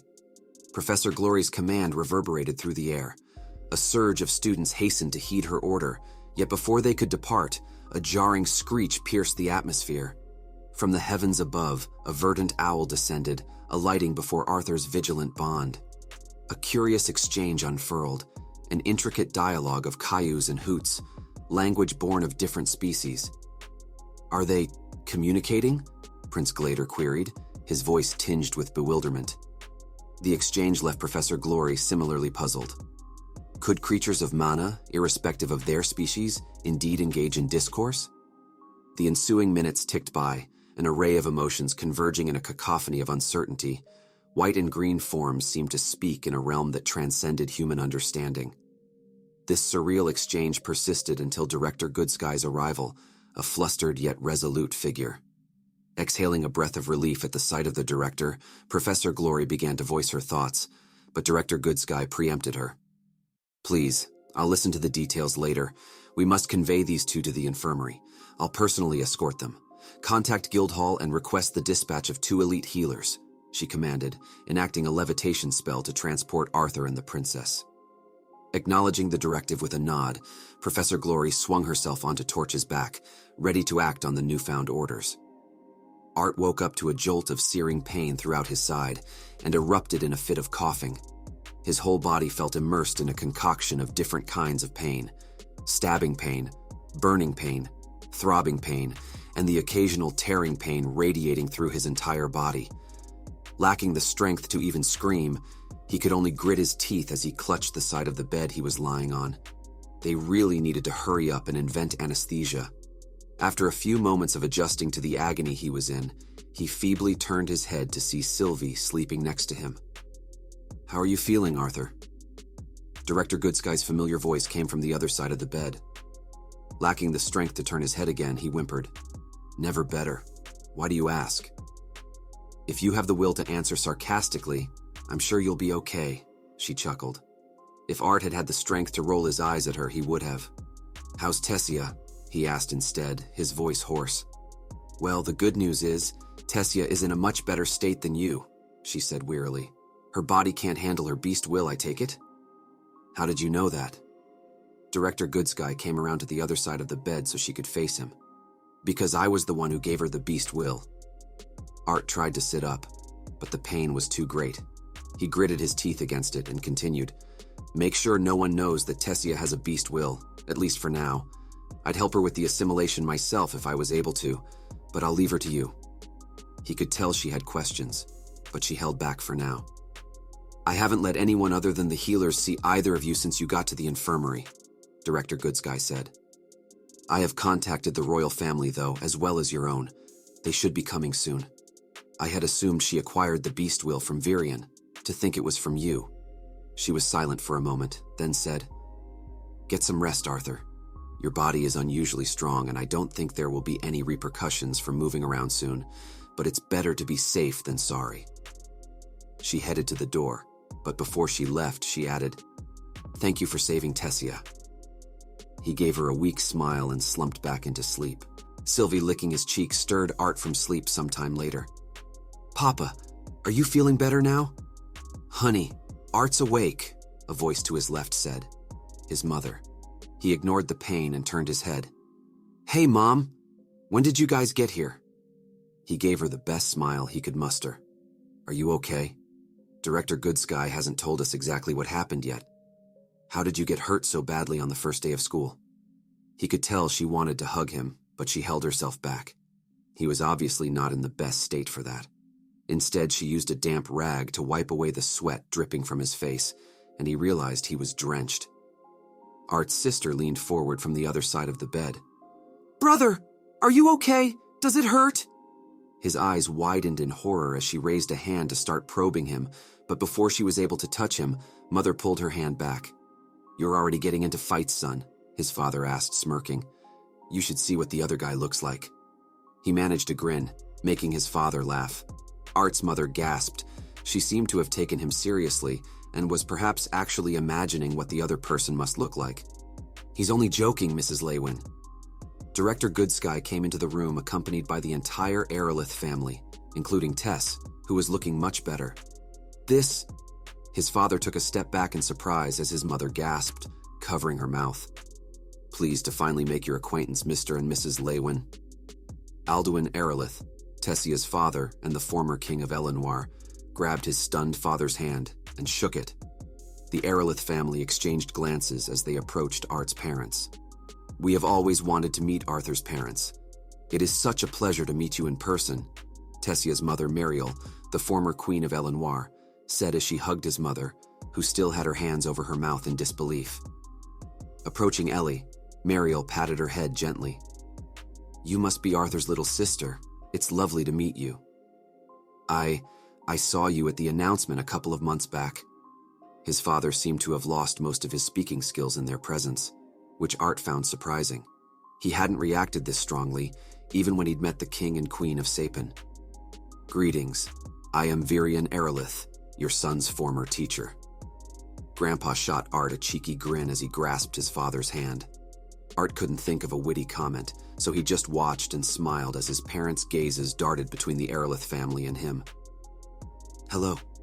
My name is Tessia Aerolith. I'm a friend of Arthur's." Tessia dipped her head in greeting, but it was clear she was blushing at her gaffe. "It's a pleasure to finally meet you all." Art's parents looked even more surprised, and his mother gave him a coy smile, suggesting she was onto something. Looking back at Tess with a soft smile, she replied, "Likewise, I'm glad to meet my son's friend. I'm sure you know he's the type to get into a lot of trouble, so it comforts me to know he has someone like you beside him, now and in the future." Tess interpreted this with some embarrassment, and her eyes widened while her already red face turned a shade brighter. Her voice was an octave higher than usual when she replied, "Yes." Art's father was looking on, apparently clueless, but he could only internally groan. He was sure his mother meant well, but she was instilling misleading thoughts into the mind of a 13-year-old girl. He glanced over to see that his sister was beginning to pout, presumably at the fact that Tess was the center of attention. "How are you feeling, brat?" Virian took a seat on the edge of the bed and patted Sylvie, who went back to sleep. Tess moved closer to the bed too, a worried expression on her face. I can beat you in a fight right now, Gramps." Art tried to hold back the coughing, but couldn't. "I'm so sorry, Art. If it wasn't for me, you wouldn't have been..." He stopped her mid-sentence and poked her gently between the eyebrows with his finger. "Don't furrow your brows, Tess. Your face will turn ugly." The strength in his arm gave out and he slumped back down and took a deep breath. "Gramps, did you take a look at Tess's mana core? How's everything looking?" He knew exactly what she was going through, so he couldn't help being worried. Virian gave him a soft smile. "Luckily, her body seems to be a lot more compatible with the beast core than yours was when you first integrated. By the way..." He leaned in and spoke in a hushed voice. "How the hell did you manage to pick up an Elderwood Guardian's beast core?" "By killing one, of course." Art offered a weak smirk in response. "You're joking. No, you're joking, right? You're telling me you killed an S-class mana beast? Grandpa's typically stern expression melted into one of astonishment. He leaned in closer, their faces almost touching. Ease up a bit, Gramps. You're invading my personal space. I can practically smell what you had for... Hold on. How long have I been out? Art's confusion was evident as he struggled to gauge the passage of time. According to Cynthia, it's been a bit over a day since you collapsed. You missed your second day of class. Oh no. Perfect attendance is out the window now, I guess. Art playfully nudged his grandfather's arm, eliciting a chuckle from him. Tessia, who was sitting nearby, joined in with a soft giggle. Listen to me. I'm his best friend. We're practically brothers. If I can't visit him, then who can? I'm telling you, it's true. The voice, familiar and persistent, echoed from a distance. Art's grin grew wider as he recognized it. Director Goodsky caught wind of the voice too, and with a nod signaled to the security personnel to let the speaker through. Arthur, you okay, man?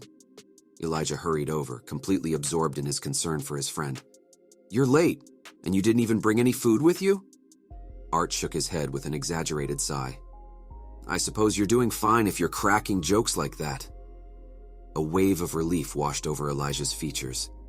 As he took in the room's surroundings, his recognition dawned, and his expression shifted from relief to sheer terror. It became evident that, amidst Art's family, the Academy's director, and the entire royal family of the Kingdom of Elenoir, his presence had thrown him into an unexpected spotlight. Oh my... Elijah's jaw hung slack, leaving him struggling to form coherent words. Despite the discomfort in his stomach, Art couldn't help but laugh. Gramps, Mr. and Mrs. Erlith, I'd like you to meet my closest friend Elijah. Pleased to make your acquaintance. I must apologize for my earlier behavior. Elijah promptly bowed, nearly losing his glasses in the process. Art's parents engaged in conversation with Tessa's parents, their introductions forging connections between the families. Gramps finally moved away from Art's side, making his way over to Director Goodsky to share a conversation. He made sure, however, to extract every detail about Art's encounter with the Elderwood Guardian, and to remind Art that they needed to discuss the other events that had occurred since he left Zestier. Brother, which one of us is prettier, me or her? Ellie gestured toward Tess, her expression strikingly serious. You guys are both pretty ugly to me. Ow, that seriously hurts right now. Art winced as both Ellie and Tess playfully pinched and tugged on his arm. The pain radiated, although it was a result of his overall injuries rather than the force of their pinches. Tess, he managed to say through clenched teeth. Elijah is a close friend. You two should get along. Apologizing, Tess extended her hand toward Elijah. I'm Tessia Erlith, Arthur's closest friend. Elijah shook her hand, responding, I'm Elijah, Arthur's best friend. Pleasure to meet you. Sparks flew between Tess and Elijah as they exchanged competitive glances, which led to Ellie's giggles. Exhaustion was seeping into Art's bones, and his eyelids grew heavier with each passing moment. Director Goodsky's voice broke through, suggesting, Everyone, I think we should let Arthur get some more rest. He's not in any danger, but he could use the sleep. As his family began to filter out, his father squeezed his hand gently. Once you're all healed up, make sure to visit home, all right? Rest well, dear, his mother said as she left. Tessa's parents offered brief farewells, patting his arm softly before departing. Virion playfully ruffled Art's hair, causing him to wince, and then led Tess and Elijah out. Art's gaze shifted to Sylvie, still sound asleep. As his own eyelids drooped, the door creaked open again. Catching a glimpse of her from the corner of his eye, he didn't bother turning his head. Did you forget something, Tess? Hey, Arthur. She stepped closer to the bed, casting a fleeting look back at the door. Art's curiosity piqued at Tess's musing sound. What's up? With a fidgeting demeanor, Tess began. You mentioned that you're having trouble moving, right? I can manage to turn my head a bit and lift my arm for short intervals, but that's about it for now. Why do you ask? Slowly, Art shifted his head in her direction, only to be taken aback by the proximity of Tess's face. Her expression was unlike any he had seen before, and before he knew it, her lips gently met his. A rush of surprise flooded over him, but his pain-stricken body left him unable to respond. The sensation of her lips, soft and warm, caught him off guard. He was too startled even to close his eyes, although Tess's were firmly shut. In the midst of his astonishment, he noticed a small mole at the outer corner of her left eye, a detail he had never registered before. As Tess withdrew, her eyes slowly reopened, capturing his gaze. A fleeting moment of connection passed between them before she abruptly turned and fled the room, leaving Art even more bewildered than when he had initially awakened. "I kissed him! I kissed him!" Tess's exclamation resounded through the corridor as she dashed out of the room, her cheeks ablaze with escalating warmth. It had been her first kiss. Her mind swirled with contemplations. Did he enjoy it? Had she executed it properly? Did she resemble a complete oddity in his eyes? In the hallway, she abruptly halted, her gaze directed towards her own reflection in a window.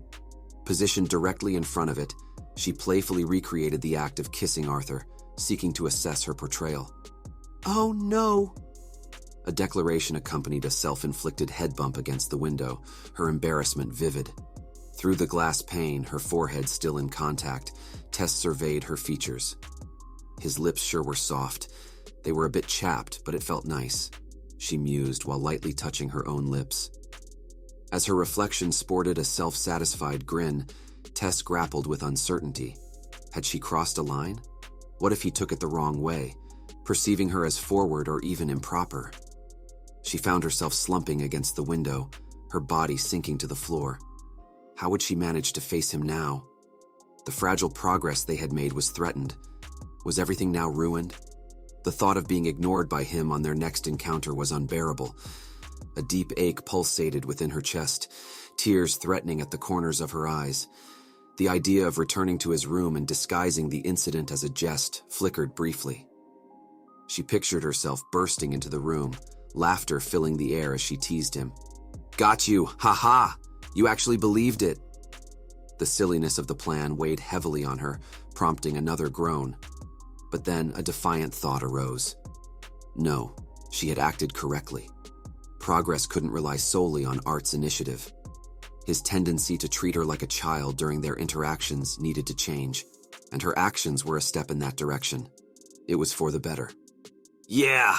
She cheered herself on with a triumphant fist pump, although her enthusiasm was soon replaced by a sigh, her optimism marred by the fear of his possible disinterest. A defiant thought welled up. Who cared? If Art chose to dismiss her, she could always seek out someone more compatible. After all, his appeal wasn't all that impressive, marginally above average in looks, with magic prowess that was just a bit better than ordinary. Tess's internal dialogue wrestled with reality. The notion of being romantically involved with anyone other than Arthur was simply unthinkable. Although nobles had made attempts to capture her attention over the years, their efforts paled in comparison to the space Arthur occupied in her heart. "Stupid Art," she muttered playfully to herself, expertly mimicking his voice. Her eyes rolled in response to how he could so effortlessly stir her emotions. What a maddening player he could be, making her heart race for no valid reason. Who cares if he doesn't reciprocate your feelings, Tess? It's his loss, not yours. What's missing in you? You're a skilled mage, intelligent, popular, aren't you? And without sounding vain, you're not unattractive either. It's Arthur's misfortune if he can't appreciate that. She gestured toward her reflection, as if addressing another version of herself. Her thoughts then turned toward strategies to initiate conversations with Arthur. The possibilities were numerous. His mother's request for her to keep an eye on him, and the matter of the beast core assimilation, for which she could seek his assistance since he was the one who had provided the core. After all, it was only fair that he played a role in resolving it. A deep sigh signaled Tess's resignation as she cast one final glance toward Arthur's room before slumping her shoulders in defeat, retreating to her dormitory. I kissed Tess. Art kissed Tessia Aerolith, a 13-year-old girl. Wasn't that a crime? Was Art a criminal? No, he had to calm down. Art was in the body of a 12-year-old boy, and it was just a chaste kiss. Why did Art feel so guilty then? And she was the one who kissed him after all. Art wasn't the one responsible for this, making a move on him while he was in this vulnerable state. She sure was smart. That Tess. Art stared blankly at the door she'd left through as his shaking hand finally reached his lips. He just lay there, dumbfounded, touching his mouth as his mind relived the soft, moist touch of her lips. This was wrong. Yes, Art was technically only 12 years old, but combining his ages from his previous life and this one, mentally Art was almost 50. Considering his mental age, Tess was young enough to be his daughter. God damn it. This was all because of this accursed body, these raging hormones in his body right now. The reason Art was feeling so guilty was because he had actually enjoyed it. It felt nice when Tess kissed him. It shouldn't feel nice, and he shouldn't enjoy a kiss from a little girl, but he did. Art groaned, half from pain and the other half from wondering about what was going to happen between Tess and him. Knowing her, she was probably overthinking a lot of things right now, and she was going to be really uncomfortable around him. Art almost laughed at the idea of what people might think of Tess when she was with him. If someone didn't know any better, they might even assume that she hated him, since she was the type to act cold when she didn't know what to do. Art couldn't shake the feeling that leaving things unresolved with Tess would only lead to more confusion and misconceptions between them. But the question of how to navigate this murky situation loomed, with no clear path forward. Tess hadn't exactly professed her love or anything, so how was he supposed to address this delicate matter? The thought of dating crossed his mind, but he hastily dismissed it. Were kids their age even familiar with the concept? As he pondered the complexities of young romance, memories from his past life resurfaced. Back then, at the age of 12, his existence had been consumed by relentless training. Growing up in an orphanage and subsequently joining a duelist-focused institution hadn't left him with any experience in the realm of dating. And besides, they were too young, right? Technically, he was just 12 in this body. Could it even entertain the notion of reproduction at this age? He chided himself for overthinking the situation, reminding himself of the absurdity of his own thoughts. It wasn't as if he disliked Tess. In fact, he cared for her quite deeply. Sure, she had her immature moments, but he knew that shouldn't be an excuse to evade the issue at hand. In an attempt to seek clarity, he turned to Sylvie, his sleeping bond. He poked her gently, marveling at her peaceful slumber despite the recent turn of events. He played with her ears and paws, finding solace in their connection as their breathing synchronized. Slowly, his mind found respite, and he drifted off into sleep. During Art's recovery over the next few days, he received numerous visitors eager to check on his well-being. Curtis was among the first to drop by, inquiring about his condition and receiving a cheeky grin from Art in response. Joking about Curtis's potent move brought laughter to their interaction. There were moments when Curtis seemed on the brink of asking something more probing, but he held back, perhaps considering Art's ongoing recovery. Claire Bladeheart also took the time to visit, not only ensuring his health but also briefing him on committee meetings to prevent him from feeling completely out of the loop. An unexpected presence was Kathleen, who arrived alone instead of alongside her brother. Her concern for Art was palpable, a surprising display of emotion that caught him off guard. Even the formidable Professor Glory made an appearance, arriving with a basket of fruits as a thoughtful gesture. As the visitors streamed in, it was evident that a cloud of curiosity lingered over them all, each harboring a plethora of unanswered questions. "I'll tell you," Professor Glory's voice held a mixture of intrigue and respect. "Lucas has been quite worked up over the encounter. I can empathize with his feelings. From his perspective, it seemed as if he had the upper hand, yet you vanished and reappeared hundreds of yards away in an instant." She took a moment to gather her thoughts before continuing. "The method you employed, though, is baffling. I've never witnessed anything like it. Not even Director Goodsky possesses such an ability. Instant teleportation has always been deemed a mere legend, and yet here you are, a 12-year-old? In an attempt to sit up and address Professor Glory at her level, Art strained against his pain. Realizing the discomfort, he eased back onto the bed, settling for meeting her gaze. "I believe everyone has a secret or two they'd rather keep hidden," he said, his tone measured and reflective. The professor's eyes gleamed with curiosity, but she ultimately respected his response. With a nod and a sigh, she relented, acknowledging his stance. "Understood." Director Goodsky's visit was brief, focused on updating Art about the situation in his class. She explained that Professor Glory had temporarily taken over his teaching duties until he was fully recovered, without providing much room for additional inquiries. However, the conversation shifted to Tessa's progress, which Director Goodsky was keen to discuss. Tess's assimilation is progressing well. She's becoming more stable as time goes on, and in the past few days, she's only had one more episode, she reported. Art's genuine gratitude shone through as he responded. I appreciate your care and attention to her, Director. A change in tone signaled a new topic. As you may know, I'll be absent from the academy for a few days due to some business, Director Goodsky informed him. During my absence, I need you to assist Tessia with her assimilation process. Can I count on you for that? Art found himself nodding even though she didn't wait for his response. Yeah, sure, I can do that, he replied more to himself as she had already moved on, leaving him to ponder the situation. He wondered about the authenticity of her claimed business, but the prospect of spending more time with Tess seemed to outweigh any uncertainties. Art's recovery rate exceeded everyone's expectations, thanks to the assimilation of Sylvia's dragon will into his muscles and bones. His time in recovery was well spent in meditation and refining his mana core. He stood at the precipice of breaking through the dark yellow stage, though he knew there was still significant effort ahead. He had plans to leave the infirmary and rejoin normal school activities starting the following day. Despite lingering weakness, the prospect of returning to his studies was a welcome one, especially since his body felt stiff from prolonged bed rest. During that afternoon, a robust knock echoed at the door. "Come in," he called, and Sylvie hopped off the bed, her paws carrying her towards the entrance. "Just wrapped things up at work and came straight here. You look great." His father's wide grin spoke volumes about his relief upon witnessing Art's improved condition. "Hey, Dad." Art's smile mirrored his father's, and Sylvie offered a cheerful cue as a greeting before hopping back onto the bed beside him. Taking a seat, Art's father engaged in a lengthy conversation, updating him on the latest happenings at the auction house. The exchange was remarkably soothing, a reminder of the unique comfort that family provided. In contrast to interactions with others, his father had no hidden agendas, no underlying plans or secrets. His intentions were straightforward, driven by a genuine desire for Art's well-being. "How's everyone doing at home?"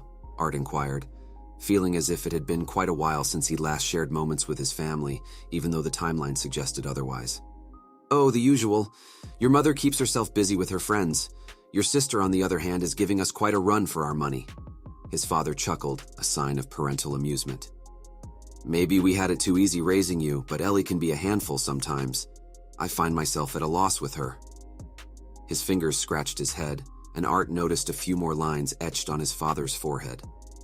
"Just give her some space," Art advised. "She'll come around." After a brief pause, Art decided to address a question that had been nagging at him. "Hey, Dad, how come Mom never really uses her magic? I mean, she healed small wounds for me when I was little and stuff, but that was about it. You always told me how skilled she was as an emitter." Looking at his father, Art was taken aback as his usually vibrant expression seemed to dim slightly, an unexpected shift in his demeanor. Art's father seemed to search for the right words, his expression betraying a certain weight he carried. "Your mother, she carries a lot of weight in her heart," he finally admitted, his voice carrying a mixture of concern and empathy. There was a brief pause, as if he were carefully selecting his next words. "I know you're mature enough to understand the situation, but I'd ask for your patience. When she's ready, she'll share the story with you. It's something she needs to do in her own time." "I understand," Art responded, his weak hand gently patting his father's arm before he shifted to alleviate the cramps that had begun to trouble his body. "I should let you rest, son," his father said, giving Art's nose a soft pinch. After their brief exchange, he departed quietly, leaving Art pondering the events that had caused his mother to become so affected that she refrained from using her abilities. Sylvie, perceptive as always, posed a question with a cue. Art merely shook his head. "It's nothing, Sylv, I hope." "Easy. Take it slow. There you go." Elijah's steady voice encouraged Art as he supported him back up. It had been exactly 1 week since Art had sustained his injury, and since then the only walking he had managed was with the assistance of rails during his physical therapy sessions. Even with mana circulating throughout his body, fortifying his limbs, Art still felt rather sluggish. "Q," Sylvie, with her fox-like visage, regarded Art with a level of concern that her features could convey. She walked beside him instead of perching atop his head. It seemed she worried that he might not have the stability to bear her weight. Elijah had promptly arrived at Art's infirmary room as soon as his initial class had concluded. Art would normally have begun his day by instructing the practical mana manipulation class, but given his current condition, enthusiasm was lacking. With his legs giving way every few steps and his back and sides throbbing with pain, he could scarcely muster the strength to make it to the class, let alone conduct it. Gradually, Art found his footing and relinquished his reliance on Elijah's support. Instead, he employed Dawn's ballad as a makeshift walking aid. Elijah had bound the handle and sheath with a white bandage, both for comfort and to avoid drawing undue attention. Art chuckled softly at the irony of the situation. He remembered how he had once dismissed the sword as nothing more than a walking stick, only to realize later that it was an invaluable weapon. The assumption he had made in the past now seemed like a foreshadowing of his present circumstances, a 12-year-old relying on a cane for support. "Are you going to be okay by yourself? Maybe I should at least assist you between classes today."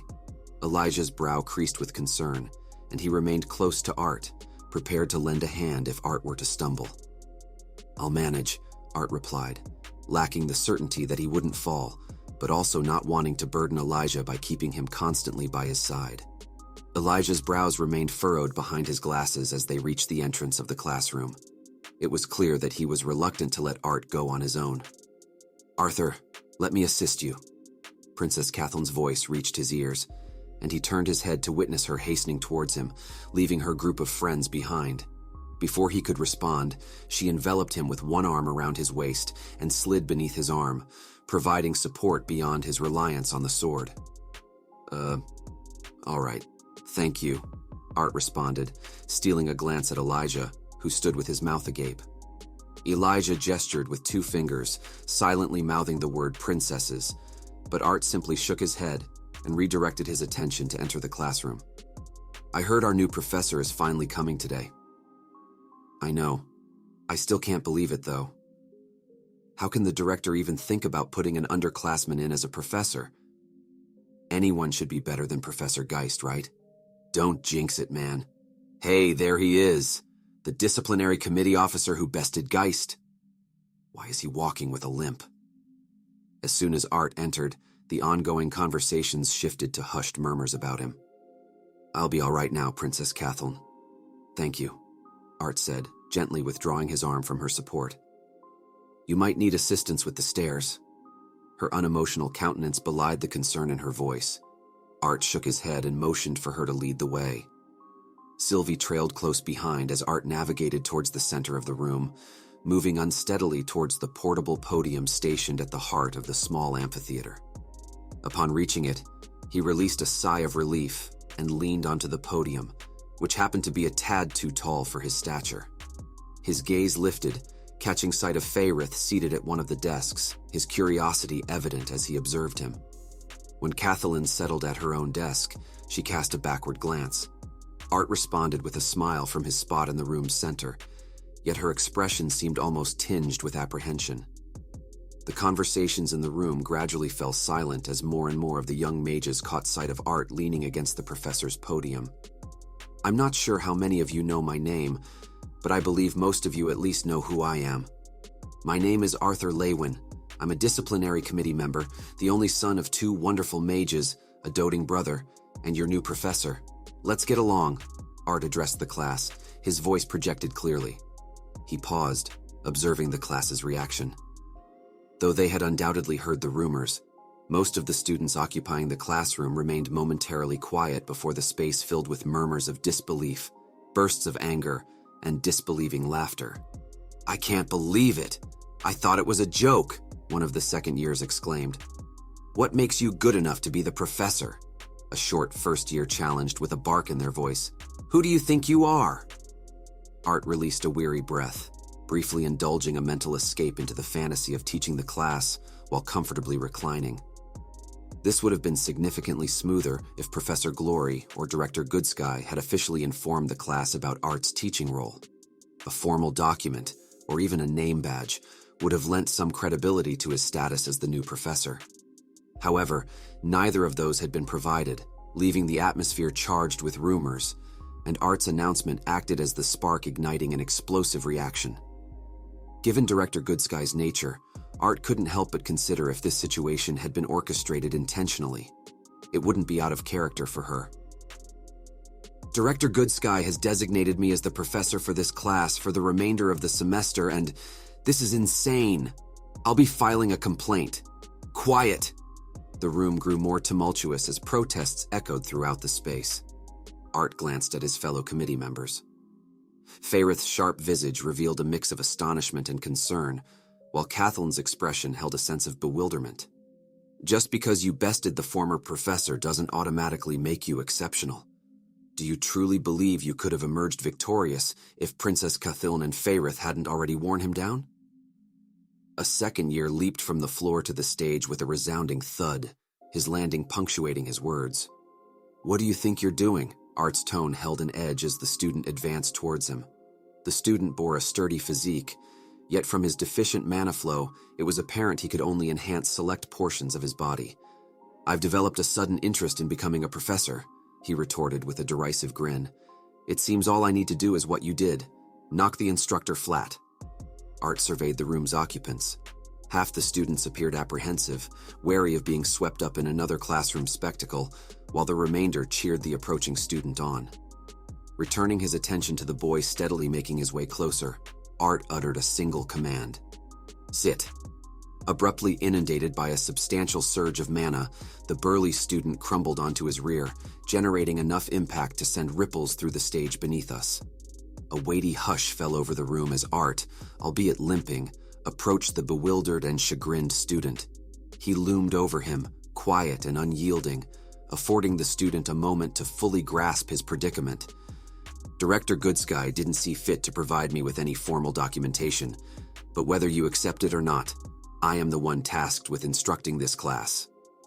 Stepping over the now sitting student, Art traversed to the opposite end of the room, maintaining a facade of steadfastness despite his imperfection. Suppressing the pain with clenched determination, he lifted Sylvie, offering her view to the entire class. For those with objections, feel free to voice them to this charming little fox here, he declared, his tone resolute. Though I assure you, she's quite capable of putting any dissenters firmly in their place. The students exchanged uncertain glances, caught in a moment of indecision. For those who are considering leaving, Art's voice persisted.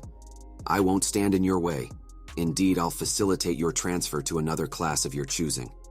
Yet, if even a hint of curiosity exists about what insights this young fellow with a limp can offer, you're welcome to stay.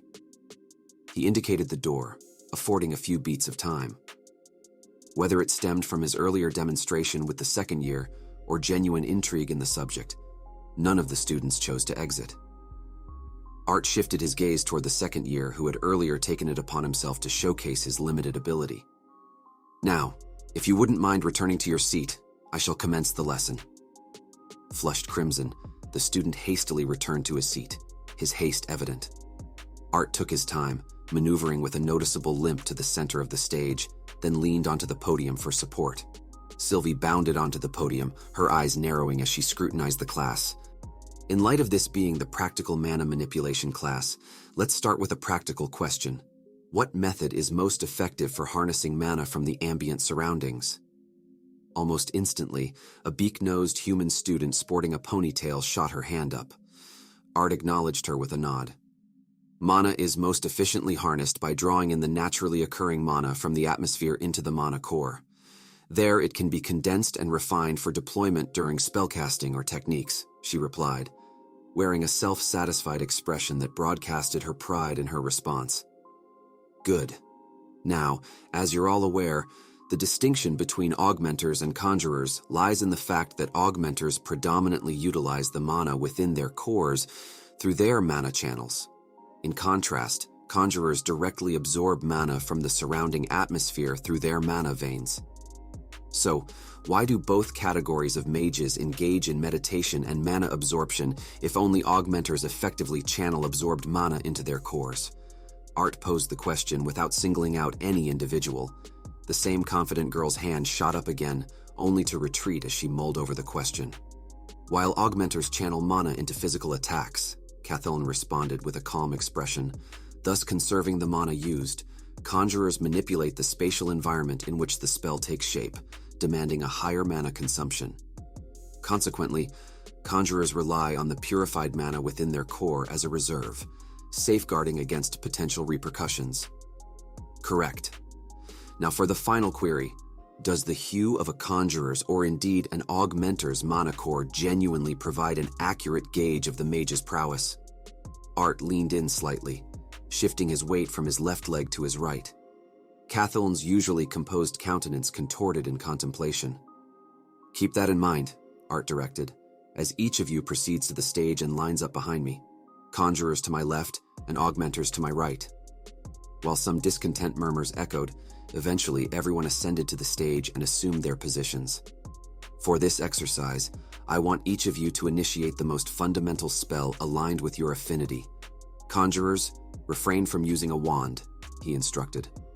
For augmenters, the foundational spells followed a closely resembling pattern. Among the fire affinity augmenters, it was Fire Fist, infusing a tiny ember over their clenched hand. Wind augmenters employed Whirlwind Fist, while water practitioners utilized Aqua Fist, and those attuned to earth employed Boulder Fist.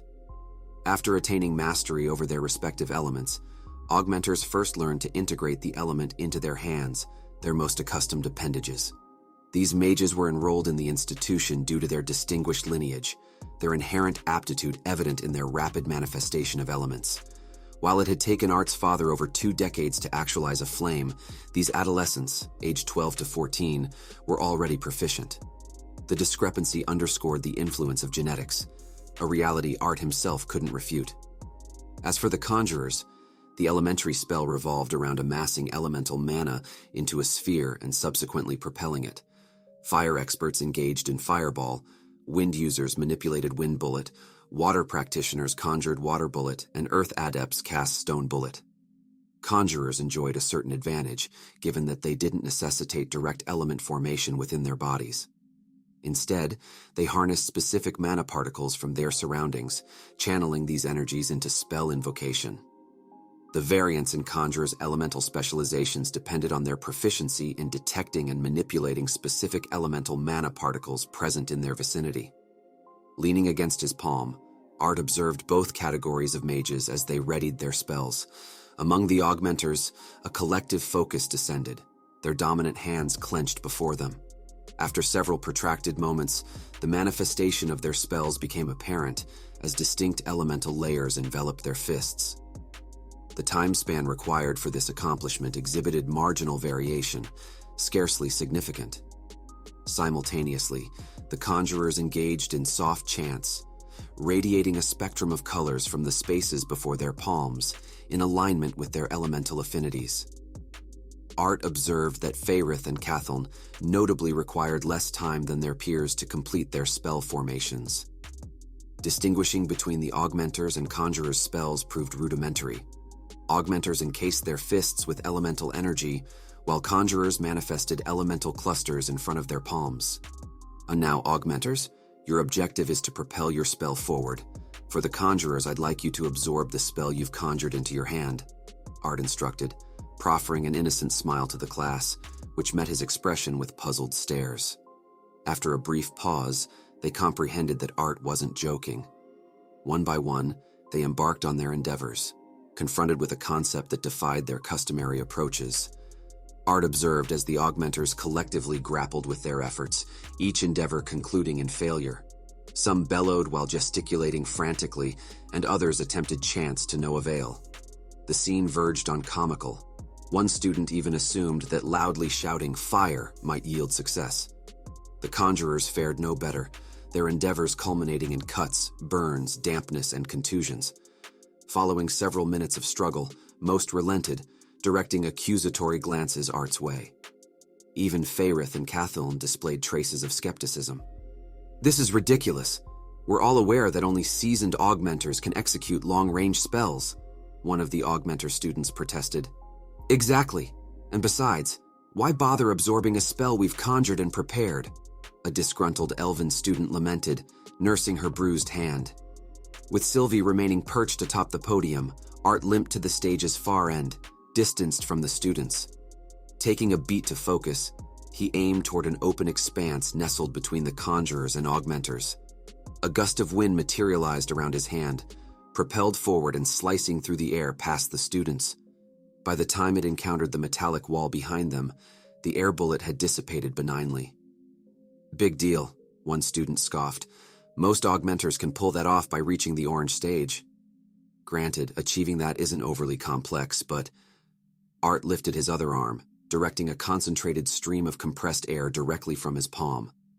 The projectile whizzed past the students and struck the wall once more, this time causing the surface to buckle under pressure, a shallow crater forming. "Have any of you witnessed augmenters execute this feat at the orange stage?" The students, jolted by the evident impact of what appeared to be the same spell, swiveled their heads in astonishment, oscillating between Art and the altered wall. "I cannot provide an exact demonstration of the consequences when conjurers succeed in absorbing their invoked spells, yet you can trust that it will only augment your capabilities," Art assured. He hobbled back to the podium, retrieving his bond. "That concludes today's lesson. Reflect on the question I posed and put into practice the instruction I provided just now. I'll see you all tomorrow." With a parting wave, Art exited, the muffled clamor of excitement from the students trailing after him. "How did it go, Sylv?" he inquired. "Not bad, though I could have performed better," came Sylvie's cheerful response.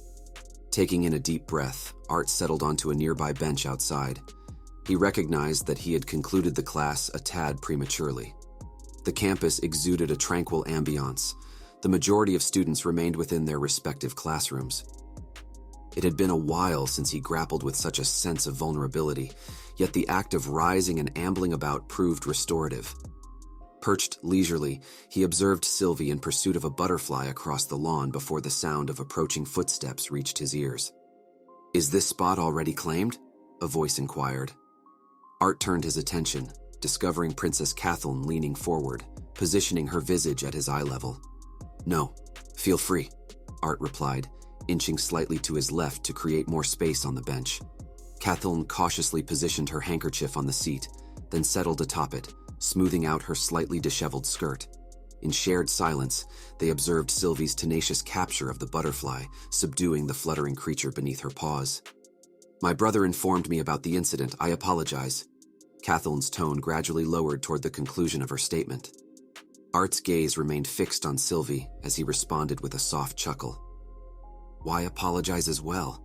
Even if your brother played a part, which he didn't, he's already extended his apologies." Kathleen's voice waned into a hush as she spoke again. "It's just, I can't help but feel that my family owes you numerous apologies. For what transpired with Sebastian and my father as well. That episode at the auction house. He isn't typically like that, but he was taken aback by the unfolding circumstances, believing he had to uphold his reputation and..." For the first time, Art witnessed Kathleen falter.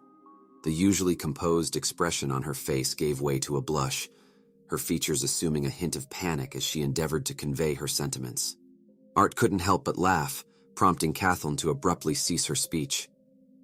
"I apologize, Princess. I didn't mean to laugh," he quickly added, seeing her blush deepen as she turned her body away from him. "Please refrain from mocking me, Arthur. I hadn't anticipated this reaction from you, out of all people," Kathleen remarked, her head still averted. "Oh? What were your expectations of me?" Art inquired, his curiosity piqued. "Well, the first time we met at the auction, I observed you projecting a very mature demeanor," she mumbled, her body still angled away from him. "You were able to gauge people's mannerisms at such a young age?" Art questioned, raising an eyebrow. Deciphering someone's posture was a skill typically honed through years of interacting with diverse individuals, often more attainable for discerning adults. "Yes, as a princess, I swiftly acquired that skill. Given my father and brother's distinct personalities, my mother and I often felt like the only ones who were relatively ordinary," Kathleen explained, turning back to face him. Yet her gaze didn't quite meet his, skirting a direct connection. "Oh? I didn't particularly detect anything exceptional about your brother. He appeared quite charismatic." Art recalled their initial encounter at the auction house. He reflected on meeting Curtis, noting the evident maturation that had occurred since then. "Yes, he's made substantial progress, particularly evident in his ability to extend an apology to you. That would have posed a considerable challenge for him in his younger days, given his pride. Kathleen sighed, both of them observing Sylvie's ongoing skirmish with another insect for a brief spell. When I first laid eyes on you, I discerned right away that you stood apart from the rest. How should I phrase it? I found you remarkably intriguing. Her head dipped slightly as she spoke. Is that so? I assumed the contrary, given your expression remained constant the entire time, Art remarked, his recollection of their inaugural encounter from 4 years prior accompanied by a smile. I apologize. My family has encouraged me to display more emotions, but with little success, Kathleen acknowledged, attempting to conjure a smile. Art made an effort to suppress any further laughter, recognizing the contrived nature of her expression. Well, they have a point. I was beginning to wonder if you were wearing a mask. Your countenance always appeared so serene, he noted. Her gaze grew earnest. I intend to practice. Kathleen nodded resolutely, her determination notably more pronounced than usual. I'm uncertain if it's something one can practice, Art responded cautiously. Just avoid suppressing your emotions. Eventually, your facial expressions will naturally align with your inner sentiments. He donned an exaggerated grin, prompting her to abruptly avert her gaze once more. Oops, did I overdo it? Kathleen couldn't afford to reveal any vulnerability. Her responsibility demanded unwavering strength. When men paid her visits, each vying for her favor, she understood that any hint of weakness could be exploited. This struggle weighed heavily on her. Though she lacked the ability to read minds, it didn't require much insight to discern the hidden agendas of the men who came into her sphere, those of her age and even the elder ones. Their motives went beyond mere companionship. Royal lineage, exceptional talents, physical attractiveness, attributes commonly seen as advantageous were, for her, chains that robbed away the very freedom she longed for. And yet, in an unexpected twist, a youth of her own age stood before her, a boy named Art, of remarkable talent, pursued by many, yet radiating an almost blinding brilliance. He evoked in her a desire to emulate his luminosity. What set him apart? Was his unabashed expression of emotions a mark of naivete, or rather an emblem of courage? A giggle escaped Kathleen as Art playfully contorted his features, presenting a comical visage. She swiftly brought her hand to her lips, attempting to conceal her amusement. See? That wasn't too difficult, Art chimed in, his exaggerated grin softening into a gentle expression that comforted her. Art pondered aloud. Teaching something like this instead of mono-manipulation, perhaps? A hint of a pained laugh escaped him as he leaned down to stroke his companion, which had settled itself between his legs. He shifted his attention back, curiosity evident. That wind bullet spell you demonstrated seemed almost akin to a conjurer's incantation compared to the second one you employed. How did you manage it? And why the notion of conjurers absorbing their own spells back into them? It's quite an unconventional idea. The questions tumbled out in an enthusiastic stream, and a trace of embarrassment tinged his demeanor. Suddenly struck by the thought, he leaned away slightly, a touch of astonishment crossing his features. Hold on a second. Is that why you approached me? Is this what you were seeking? Her eyes widened, and she hastened to correct any misapprehension. No, absolutely not. That was never my intention. Panic fluttered as she realized how her actions might be misconstrued. Her reason for approaching Art was far simpler. She had spotted him there and impulsively chosen to sit beside him. As her hand grazed Art's arm inadvertently, she snatched it back hastily, her cheeks flushing. But his response was a soft chuckle, the tension melting away into gentle amusement. Art offered a jesting remark. I was obviously joking, Princess. I'm not sure if I should tell you, though. It wouldn't be very fair of me to give you the advantage like that, right? A sly wink accompanied his words, leaving an unexpected weight in her chest. What was that about? I suppose you have a point. Receiving answers to the homework you assigned wouldn't be quite fair, she replied in a hushed tone. He leaned in a little, a conspiratorial air to his demeanor. Well, I suppose I can offer a small hint to a fellow member of the disciplinary committee. Pay attention. Her gaze lifted to find him raising both his hands, palms up, a focused expression on his face. A soft luminescence began to emanate from his left hand, encircled by a gentle whirl of winds. His right hand, in contrast, exhibited a glow limited to the center of his palm. The breeze coalescing around this hand refrained from enveloping it completely, instead forming a sphere just above his skin's surface. With a quick, fluid motion of his wrists, he unleashed restrained gusts of wind from both hands. The currents enveloping his left hand dissipated after a short span, but the spherical wind conjured by his right hand journeyed a considerable distance before softly dissipating with a hushed sound. And there you have your clue for the augmenter's assignment. As for the task I designated for the conjurers, it's a matter of reverse thinking, he announced as he rose, leaving her to ponder his demonstration. I should head off now.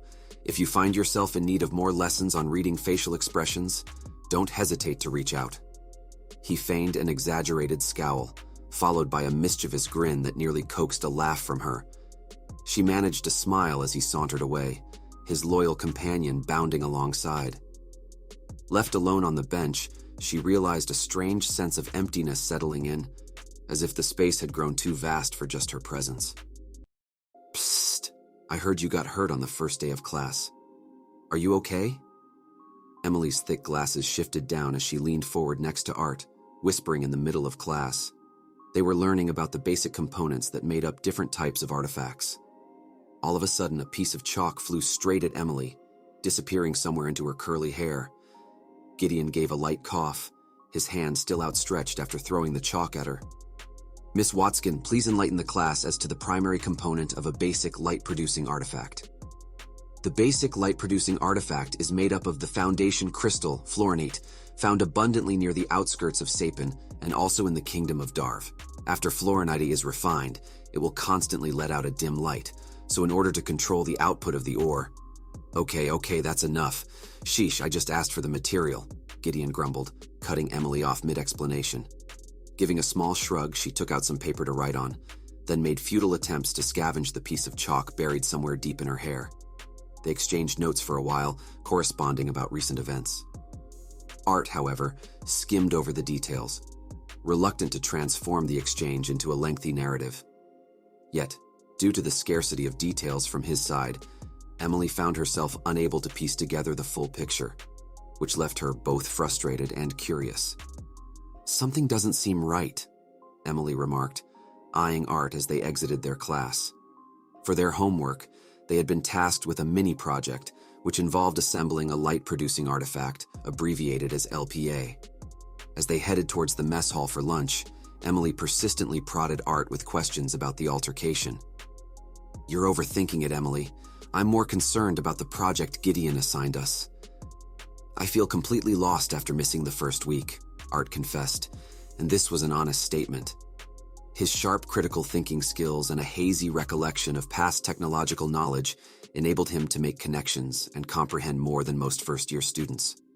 Nonetheless, the general consensus among their peers was that this class was one of the most challenging, and they attributed it to Gideon's eccentric teaching style, which transformed a basic class into one that felt several levels higher. I already have a couple of LPAs I made lying around in my dorm anyway. Might as well put them to use, Emily mentioned, adjusting her oversized backpack as they entered the cafeteria. Wow, you could probably ace this class in your sleep, Art commented as he picked up a tray and selected some food. Q! Sylvie hopped onto Art's head, protesting when he loaded his plate with vegetables. Oh, all right. Art returned to the food counter, adding a few more pieces of meat to his plate. He then noticed Emily staring at him with a peculiar expression. Can you understand what your bond is saying? She raised her glasses to get a better look at Sylvie. Can't everyone? Art asked. No, not at all, actually. They can understand their emotions to a certain extent, but not verbal cues, Emily explained, squinting as she took a closer look at Sylvie. Pushing Sylvie's head back with his finger on her forehead, Art responded, That's what I meant.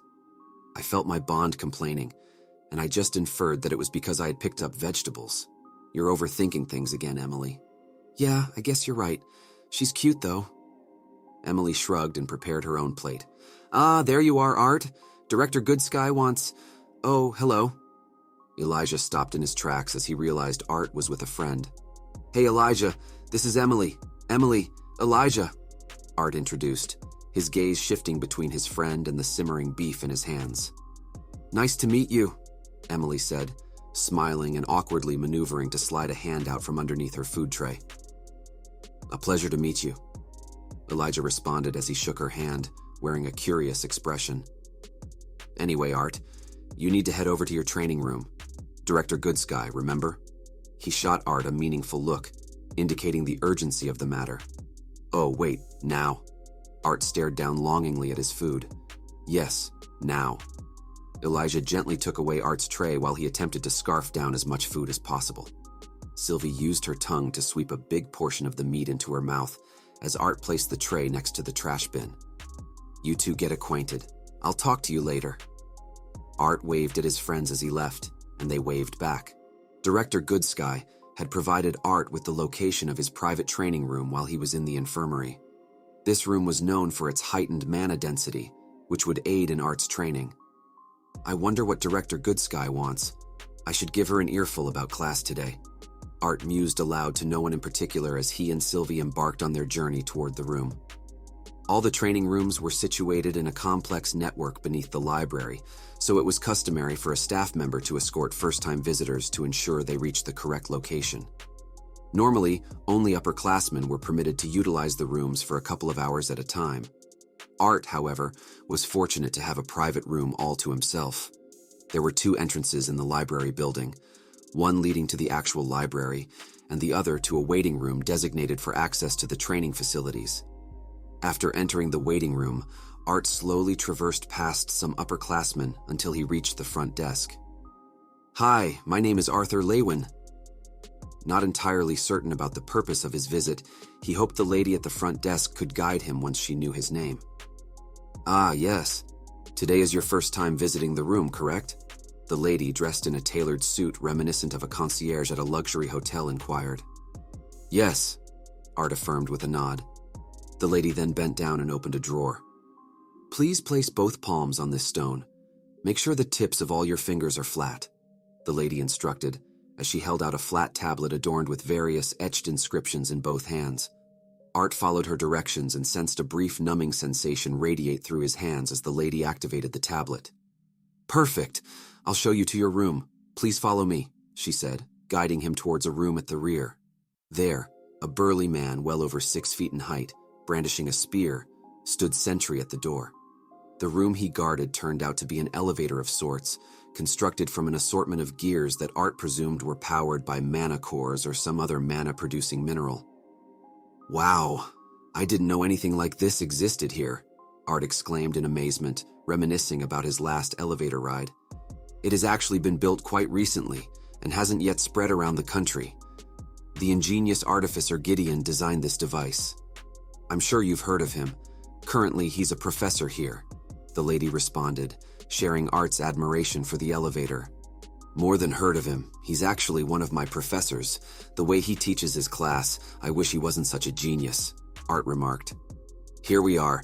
Make sure to remember how to get to your room. Since I've registered you to your room, you are allowed to come in anytime you wish, she said as she guided him through the halls.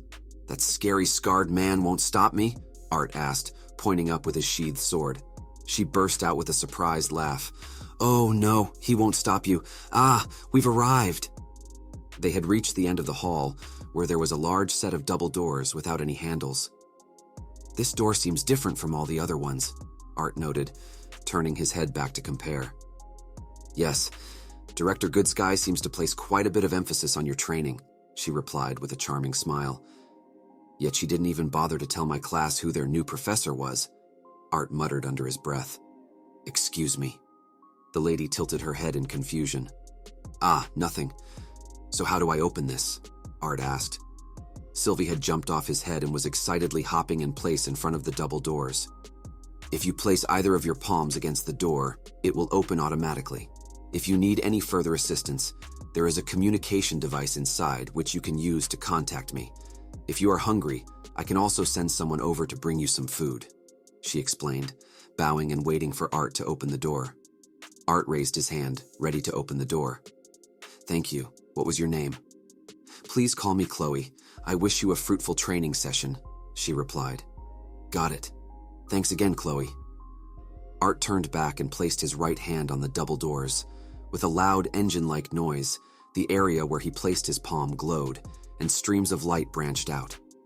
Eventually, the light dimmed, and the door slid open to reveal a room that was much different from what he had imagined. He turned his head back, but Chloe was already gone. Sylvie had run into the room before he could object, so he took a cautious step forward. He peered into the room, the sudden brightness compared to the dim light of the hall making him squint and raise a hand to shield his eyes. His vision soon adjusted, and as he lowered his hand, he spotted a familiar figure fidgeting in place as Sylvie scurried up her leg. Whether it was the sparkling brightness inside the room or the fact that this room looked more like a huge natural wonder than a training facility, Art's childhood friend Tess looked stunning.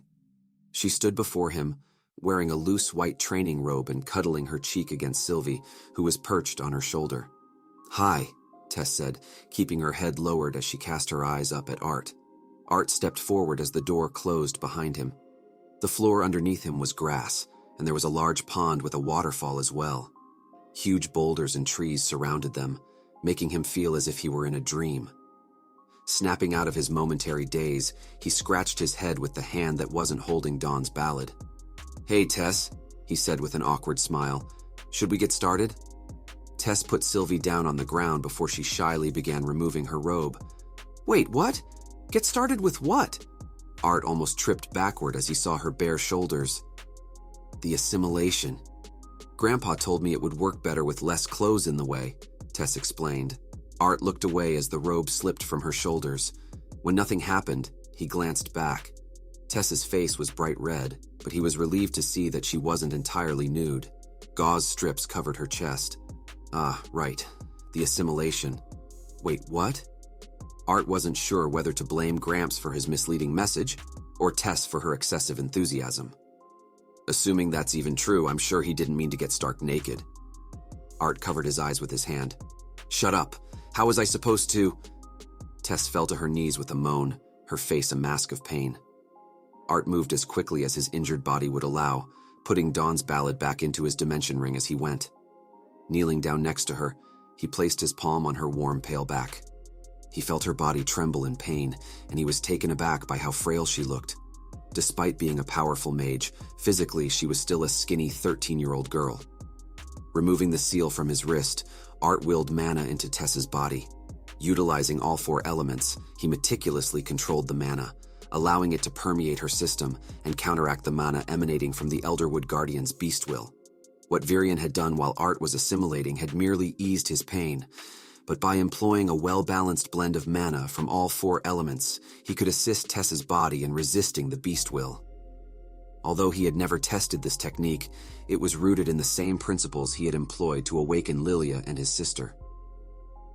Tess's ragged breathing gradually subsided, and her trembling ceased as she began to pant with relief.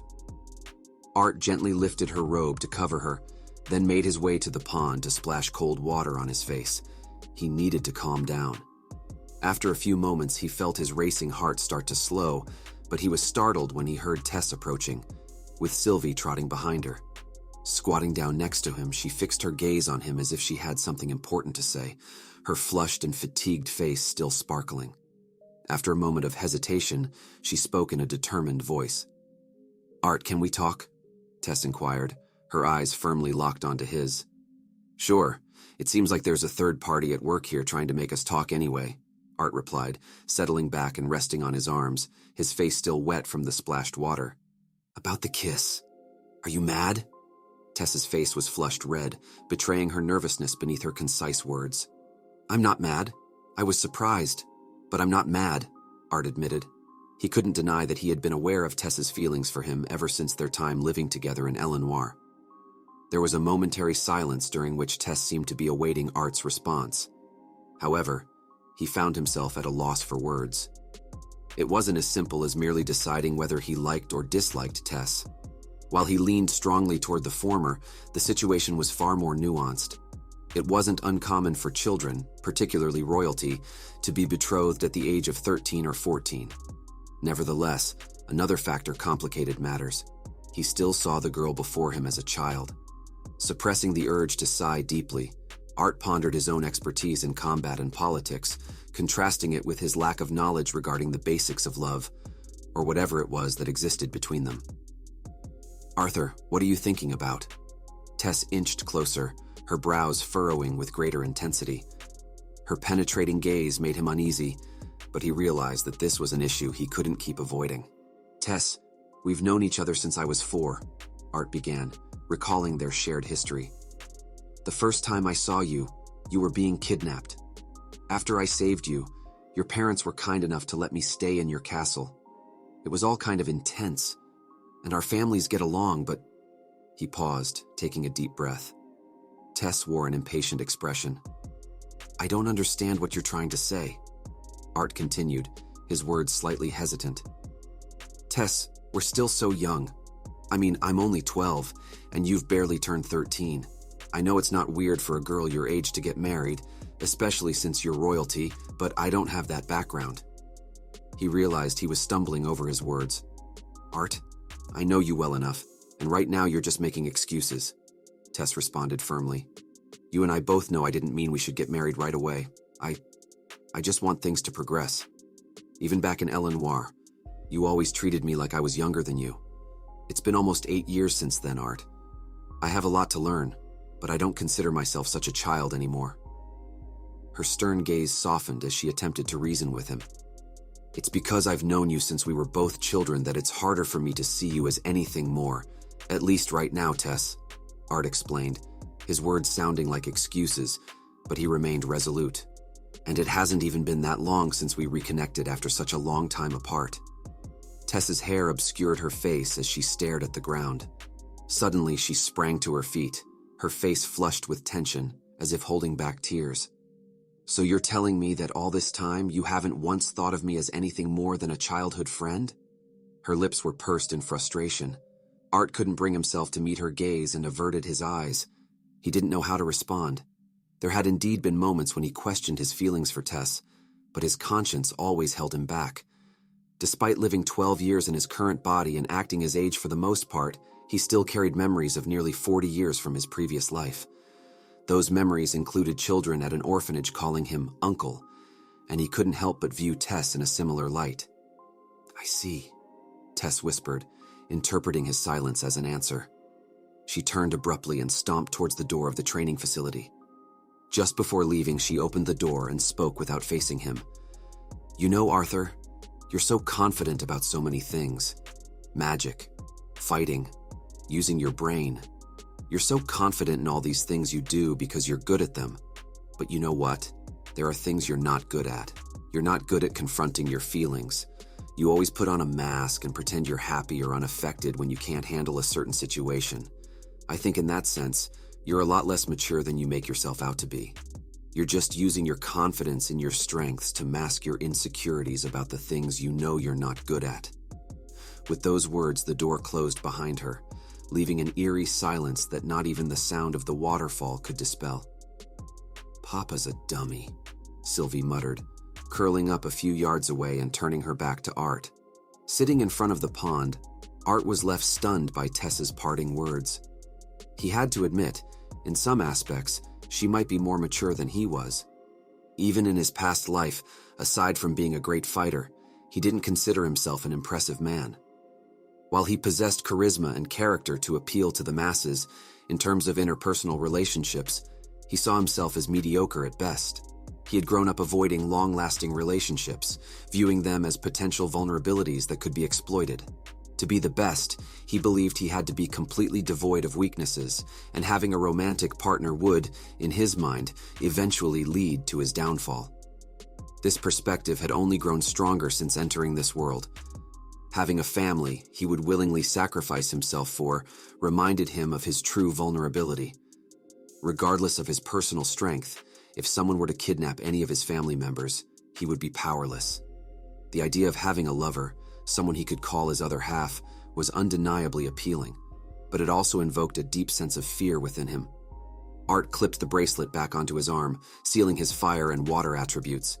He then ascended to the surface and started walking towards his next class. The thought of facing Tess in his team fighting mechanics class weighed heavily on him. Even Sylvie, perched atop his head, seemed upset because of the way he had made Tess angry. "Glad to see you back, Art," Claire greeted enthusiastically, delivering a hearty slap to his back that momentarily threw him off balance. Curtis joined them, concern etched on his face. Feeling better now?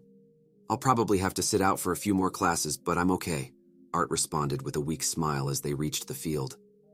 Good to see you up and about, Mr. Leywin. Professor Glory beamed as she approached them. However, a sudden malicious intent sent a shiver down Art's spine. He turned to see Lucas, his face wearing a hostile expression, striding confidently toward them. Their gazes locked, neither backing down as Lucas closed the distance. In an aggressive move, Lucas seized Art's collar and pulled him close, their faces inches apart. I think we need a rematch, Lucas snarled, his features twisted into a vindictive scowl, his nose almost touching Art's. Art maintained a stoic expression, his gaze unwavering as he retorted, This is a pretty rude way to ask for something.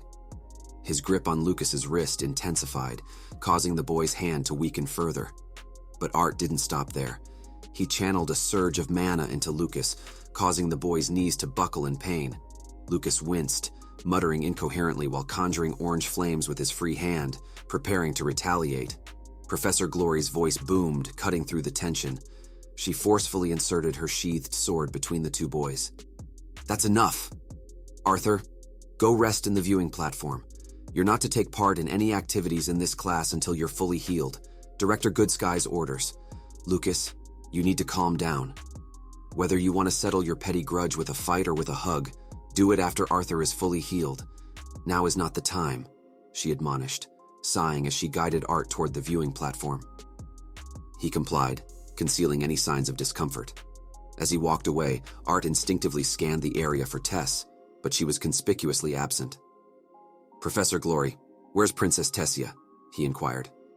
She stopped by not too long before you came, saying she wasn't feeling well. She said she would make up class somehow, but she seemed off, so Clive took her back to her dorm. Why? Did you need her for something? Professor Glory inquired. Art shook his head. Just wondering. Can you get up to the viewing platform without starting another fight, right? Just rest up for a couple more days, she advised, her hand resting gently on his shoulder before she hurried back to the rest of the class. Art observed as the class divided into teams, each assuming specific formations tailored for different scenarios. In sieging situations, conjurers played a pivotal role, prompting augmenters to adopt more defensive positions, focusing primarily on safeguarding the long-range casters. However, in scenarios necessitating guerrilla warfare, only one or two augmenters stayed close to the conjurer, while the rest branched out independently. Only a week into the class, it remained quite basic, yet it was evident that Professor Glory was well versed in her subject matter. The students not only grasped the lessons effectively, but also managed to have an enjoyable time.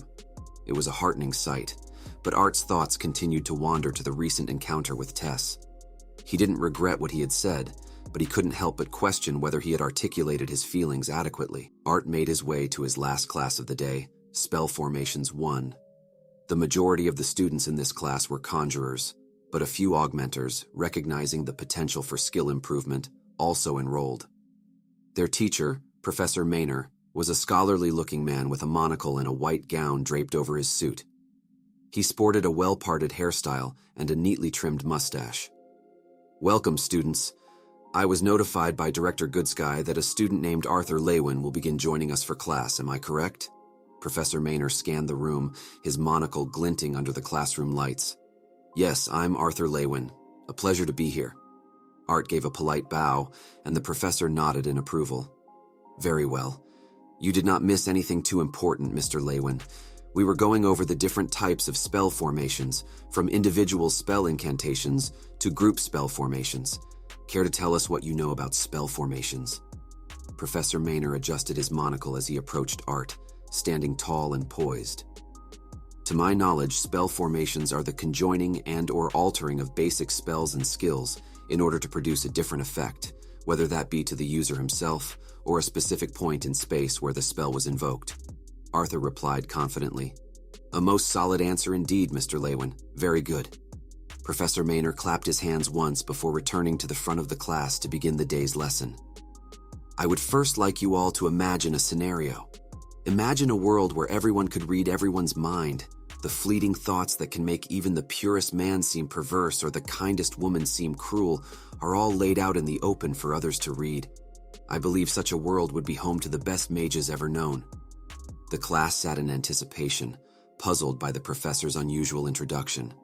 However, Professor Maynard didn't dwell on it and continued with his lecture. I'll come back to this later, but for now, why do conjurers and even augmenters chant spells? It is not the words that invoke the spell or technique. Rather, the words influence the caster's consciousness, filling his mind with the correct suggestion, if you will, which molds the mana into the desired spell. The room echoed with the sound of students diligently scribbling notes. Professor Maynard possessed the remarkable ability to captivate his students with his lectures, ensuring their active engagement in the subject matter. To give a rather humorous example, Professor Maynard continued, if I were to say to a girl who liked me, "I have always loved you," you can bet there would be some sort of reaction from her. The incantation, which was "I have always loved you," triggers the response or the spell from her, whether that is blushing, crying, a smile, etc. Laughter and playful nudges between classmates ensued in response to the metaphor, but Art winced slightly, his thoughts wandering. All in all, if the caster can control his consciousness to mold the mana into his desired spell, then incantations can be greatly shortened, or they might not even be needed at all. The reason augmenters don't need to focus so much on chanting is because the spells they cast almost always directly involve the use of their own body. Conjurers, on the other hand, cast much more precise and complicated spells, where such incantations help to protect against a stray thought or distraction, which can entirely change the results of the intended spell. For example, instead of placing a fire shield in front of an ally, one might accidentally ignite a conflagration which consumes the ally. This is why I said that if there was a world where everyone could read each other's minds, that world would also have the greatest of magicians. Why? Because they would have absolute control over their thoughts, Professor Maynard concluded his lecture. Despite the engaging lecture, Art found it challenging to concentrate. His mind persistently returned to Tess and her parting words, "Hiding my insecurities with my confidence." Was that what he was doing? Using his proficiency in magic as a shield to avoid confronting his own inadequacies? Perhaps he was being hypocritical. While he talked about not seeing Tess as anything more than a child, he was the one who needed to mature in a certain way. Strengthening his abilities didn't compensate for his weaknesses, it merely made them more pronounced in contrast. Tess was young, but that didn't equate to ignorance. Maybe it was he who was the ignorant one. "Class is over. Have a great night, students. I shall see you all tomorrow." Professor Maynard's voice brought him back to the present moment. Frustration coursed through Art as he changed direction and headed toward the student council dorms. He moved as quickly as his body would allow, arriving at a building that was far fancier than his own dorm hall. Now how do I find Tess? It's not like I can just shout out and call for her. "Papa, Mama is over there." Sylvie pointed with her paw, and without a second thought, Art ran in that direction. "I'm telling you I'm okay. Please, just let it go, Clive." Tess's voice echoed from the courtyard near the fountain. "No. How dare that brat make you cry? I knew he would only cause trouble. His poor upbringing is definitely the cause. I can't imagine why Director Goodsky even allowed the peasant into the academy. And as a disciplinary committee member, no less." Clive's voice carried a tone of disdain as he held Tess by her wrist. As Art approached, Clive's face twisted into a scowl. "What the hell do you think you're doing here? You dare try and meet with Princess Tessia after you've made her this unwell? If it were up to me, I'd kill you right now." Art disregarded the thin, stern-looking vice president and focused on Tess, who turned away. "Tess, can I have a moment of your time?" "Are you ignoring me?" Clive roared as he grabbed Art's shoulder. It was as if a fly was constantly buzzing around Art's ear, and he lost his patience. "Piss off," he growled, bombarding Clive with mana as he had done with Lucas. But Art released a bit too much, and Clive was pushed back, stopping only after he tumbled into a nearby tree. "You... what?" Clive was too flustered to produce anything more coherent. "Stop. It's not worth causing a scene over." Tess stepped in between Clive and Art and took his hand, leading him out of the courtyard. Art tried to keep up with her quick steps, but he nearly tripped, his injured body worn out from the hurried march across campus. "Hold on, Tess. We're going too fast. I'm still hurt," Art managed to say between gasps. "Oh, I'm so sorry." Tess glanced back, her stern expression softening for just a second. In an alley between the director's office and the student council's dorm, she finally stopped. After she let go of Art's hand, Tess took a step back and waited for him to catch his breath. "Well, what do you want?" she asked, her gaze fierce. "Tess, there were a lot of truths in what you said to me earlier. To a certain extent, I think I did know how you felt about me, but I was always afraid to face it. Magic and fighting are so much simpler. The more you train, the better you get and the better outcome you see. Emotions like this don't work that way, especially for me." Art looked at Tess, but her expression didn't change. "Maybe you think I was making excuses when I said we were too young, but that's really how I feel. Maybe you think you're ready and maybe you are, but I know I'm not. I understand that we're close in age, but everyone matures at a different pace." Art's mind worked furiously, trying to come up with the words to make Tess understand without telling her he didn't feel right going out with her when he had a mental age over 40. "I care about you, and I missed you when I came back home. I should have said this earlier, and I'm sorry I didn't, but I hope you don't hate me for what I'm about to say." "You're beating around the bush," Tess responded, her expression softening. "I can't have a relationship with you right now," Art said firmly. Tess raised a brow. "Right now? Maybe when we're older?" The statement came out sounding more like a question. Art's childhood friend clicked her tongue, crossing her arms. "You say that like you think I'm going to wait for you.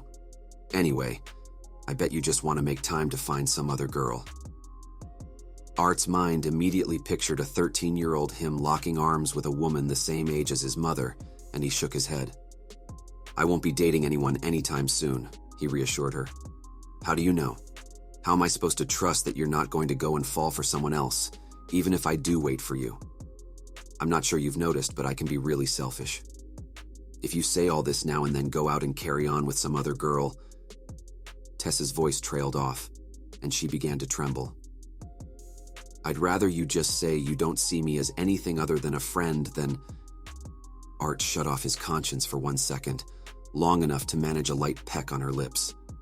He suppressed the inner voice that screamed in disapproval and backed away from Tess, his face burning, truly feeling like a 12-year-old boy in that moment. "I hope this will buy me some time because that's about the limit of what I can do," he said, unable to look Tess in the eye.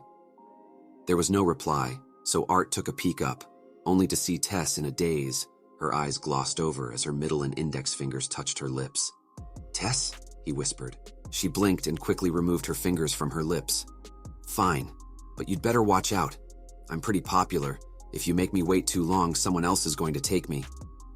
"Deal." Art smiled in relief at finally sorting things out with Tess.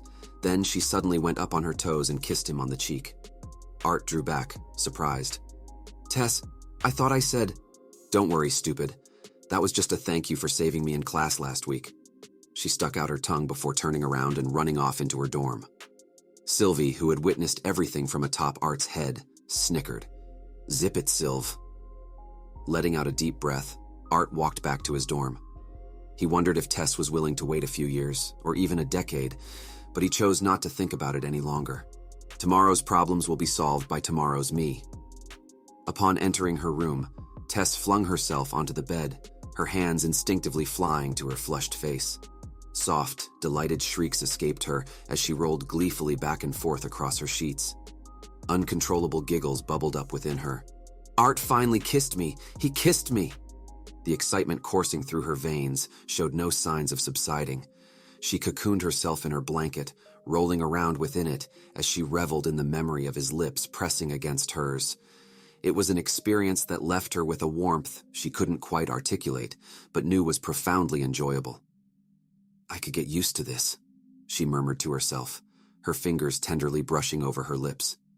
With embarrassment tinting her cheeks, she rolled once more across her bed, replaying the cherished moment in her mind. Tess allowed her thoughts to drift into the realm of daydreams, envisioning what their future wedding might be like. She longed for it to be a truly enchanting affair. Her musings ventured further into the future, contemplating the potential appearance of their children. With Arthur's good looks and her own pleasant features, she figured they would have nothing to worry about in that regard. Yet, her daydreams led her down a path she hadn't quite prepared for. The thought of having children made her cheeks redden, and she could almost sense steam metaphorically billowing from her ears. She'd received some education on the subject from her home tutor, but contemplating such matters now felt a tad premature. No, it's too early, she admonished herself silently. Arthur had expressed a desire to give their relationship time to develop, but what exactly did that mean? Would they act as though their intimate moment had never occurred? Torn between her emotions, Tess grappled with uncertainty. Should she be angry if that's what Arthur wanted? She knew he cared for her, but she couldn't allow herself to be indecisive. A pang of insecurity clawed at her thoughts.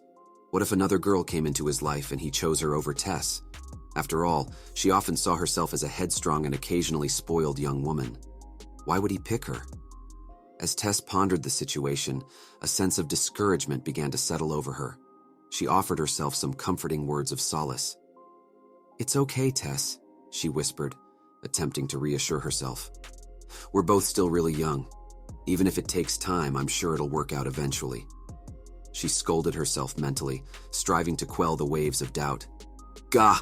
Stop discouraging yourself and let's just sleep, Tess." With this resolve, she closed her eyes, determined to put her racing thoughts to rest for the night. Art had been getting used to having Sylvie wake him up. Usually a loud mental shout from her was enough to rouse him, but today she chose a more physical approach, a sharp bite on his nose. "Q!" Art groaned as he sat up, rubbing his throbbing nose as Sylvie, seemingly satisfied, went back to sleep. She appeared to be a lot more active at night and took frequent naps throughout the day. After washing up, Art glanced at his roommate Elijah, who was still breathing loudly in his sleep while Art had to wake up so early. "We couldn't have that now, could we?" Art grinned mischievously and decided to give Elijah a rather unconventional wake-up call. "Good morning." He slapped his sleeping roommate on his behind, hoping to rouse him from his slumber. "Ah, what, huh? What's going on?" Elijah's sudden awakening was accompanied by panic. He instinctively assumed a defensive position, his right hand outstretched, ready to conjure a spell to fend off his apparent attacker. Art shrugged, undeterred by Elijah's reaction as he strapped a knife onto his disciplinary committee uniform. "Nothing, just saying good morning." Elijah groaned, clearly not pleased with being roused from his sleep. He wrapped himself in a makeshift cocoon of blankets. I have another 2 hours before class starts. You woke me up just to say good morning?" "Yep, I'm off to my first disciplinary committee meeting." Art took one last look around the room to ensure he wasn't forgetting anything. Elijah, now peering out from under his blanket cocoon, noticed Art's unusually upbeat demeanor. "Did something good happen? You're a little bit too happy, it's unsettling." Elijah squinted, his slightly puffy eyes struggling to focus as he was without his glasses. "You're just imagining things, Elijah." Art reassured with a light chuckle as he swiftly laced up his boots before making his way toward the door. "Suspicious," Elijah mumbled sleepily, his suspicions fading as he succumbed to his body's demands for more rest. Taking a moment to ensure that no one was nearby, Art leaped off the building, skillfully using wind augmentation to cushion his landing. Sylvie descended more gracefully, her oversized ears flapping gently in the wind. With Sylvie perched on top of his head, Art performed a few stretches to test his body's condition. While he couldn't claim to be in perfect shape, the improvements since yesterday left him nodding in satisfaction.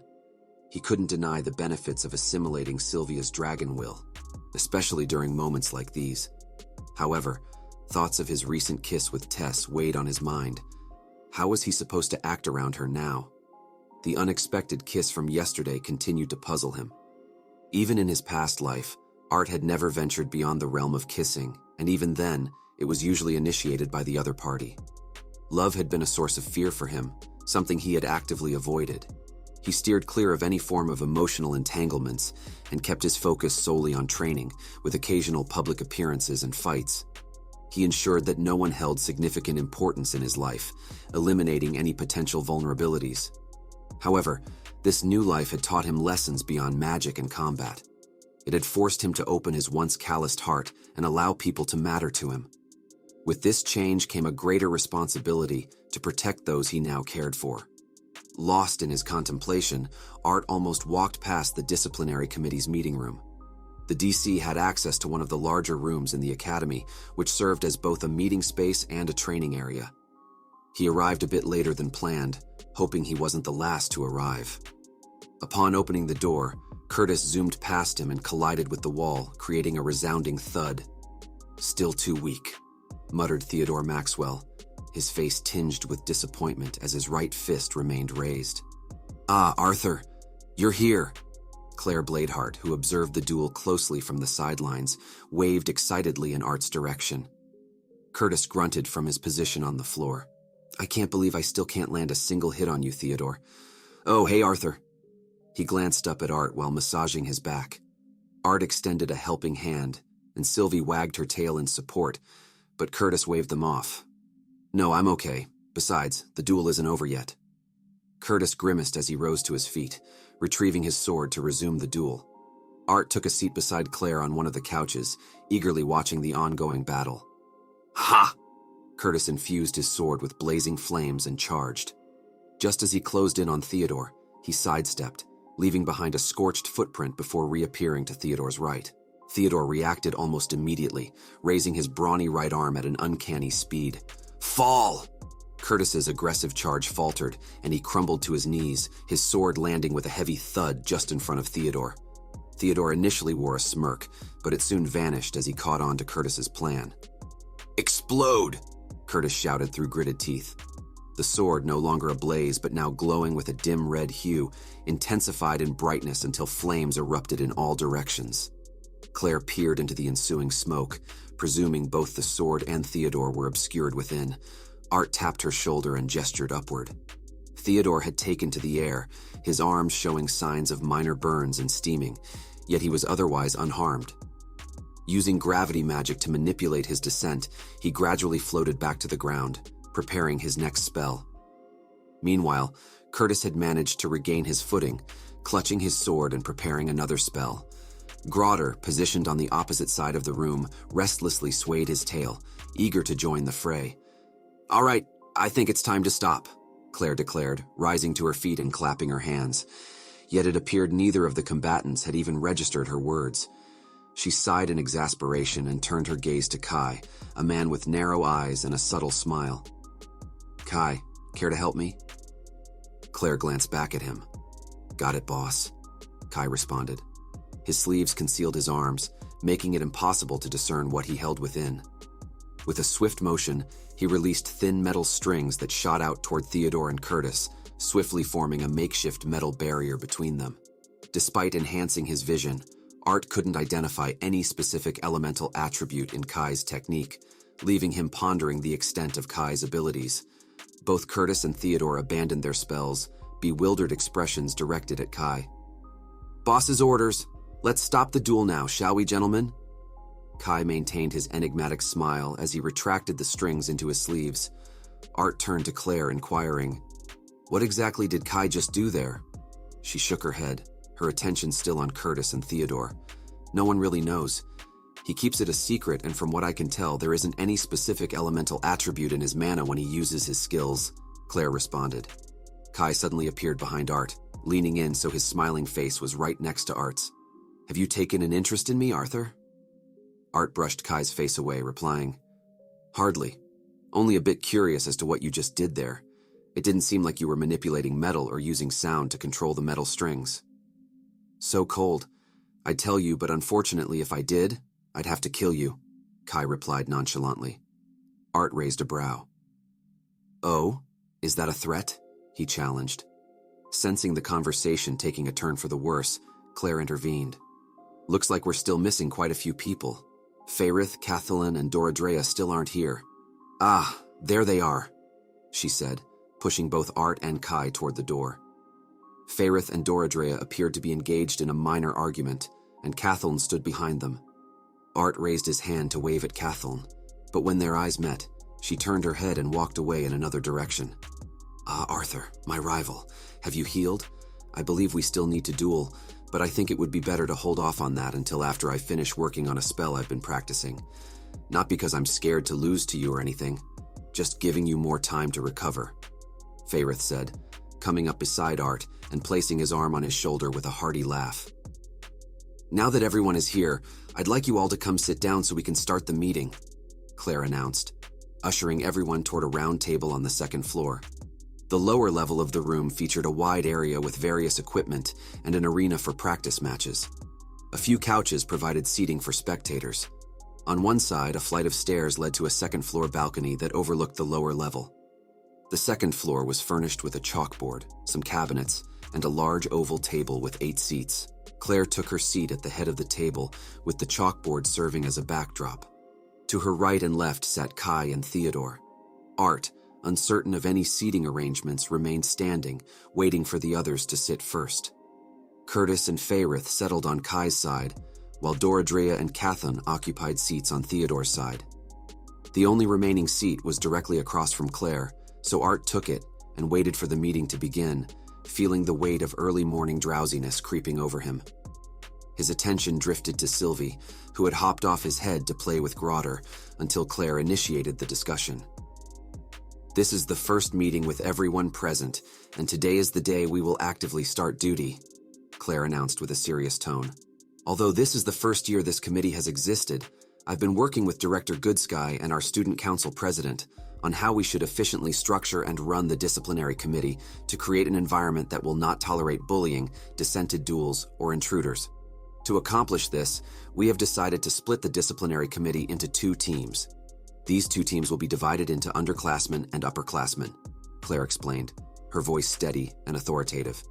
The upperclassmen, Theodore, Curtis, Kai, and myself, will split into pairs and watch over the campus in the morning while we don't have classes. The underclassmen, Kathleen, Fairith, Doradrea, and Arthur, will also form 2 teams and monitor the campus in the afternoon, while the upperclassmen have classes. Claire began to write the names of each member on the board, grouping them into their designated teams. Art raised his hand, but Claire anticipated his question and swiftly responded. Since Arthur is taking both upper and lower division classes, he will be waived from that duty.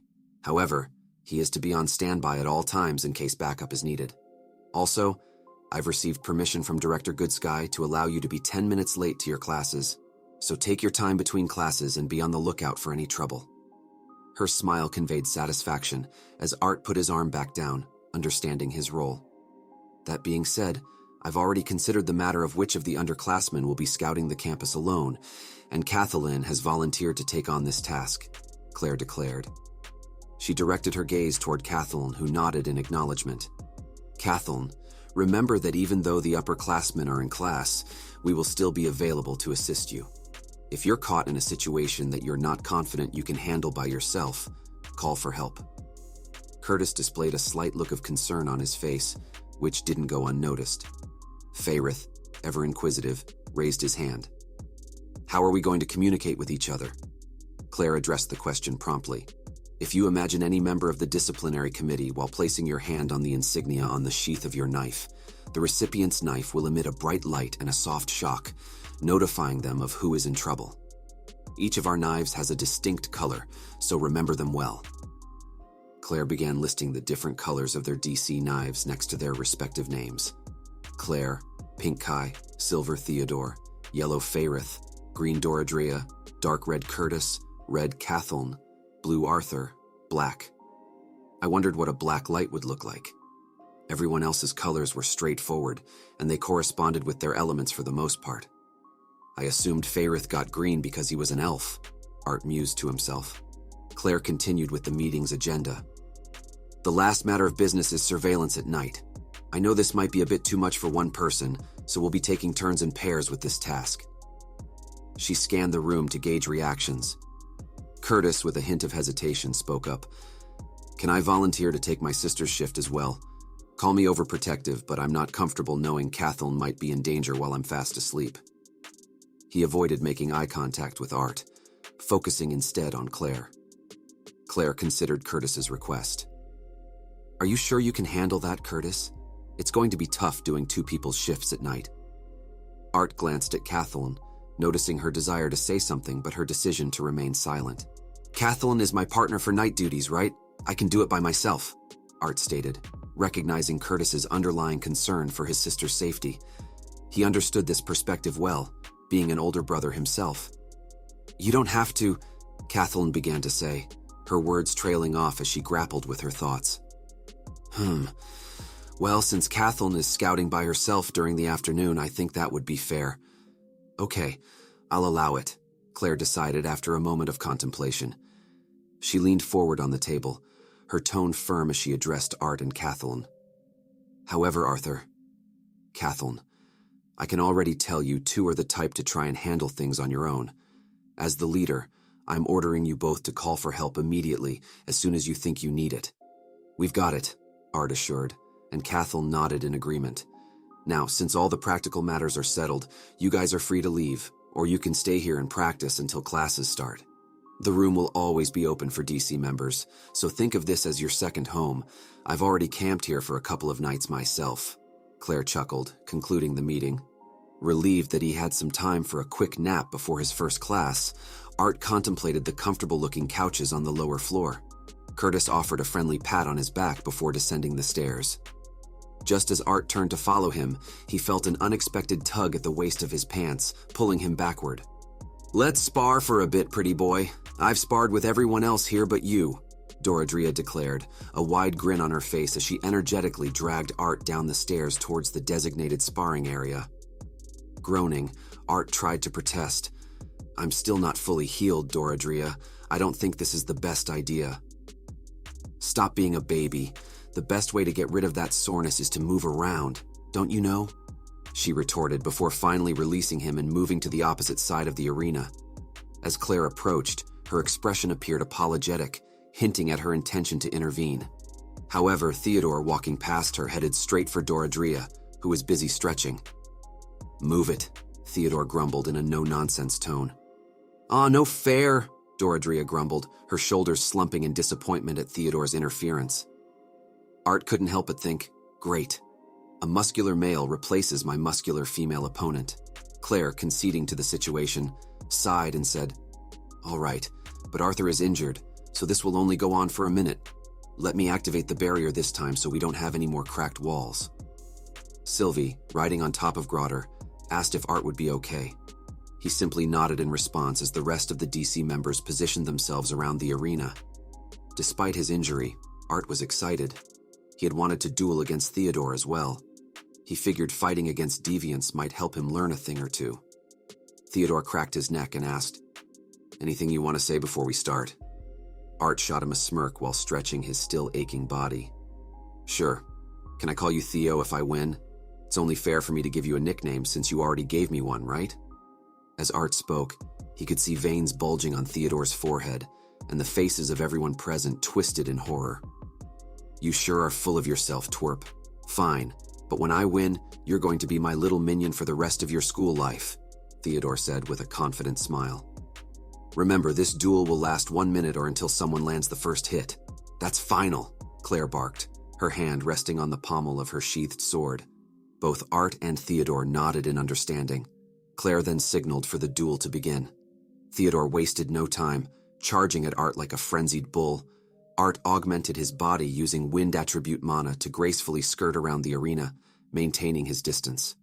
He knew better than to underestimate Theodore, given the gravity magic at his command, which possessed both offensive and defensive capabilities. Although it typically took a bit longer to employ earth magic while using wind magic, Art managed to conjure shards of earth, each the size of his leg, just in time to kick them toward Theodore.